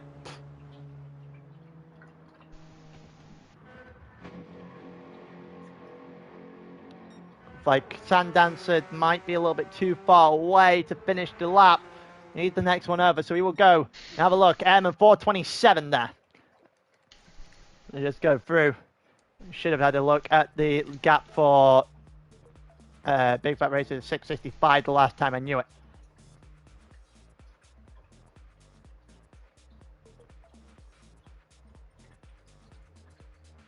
Alright, with that is the 3 hour stint over. I'm meant to have a half an hour break now.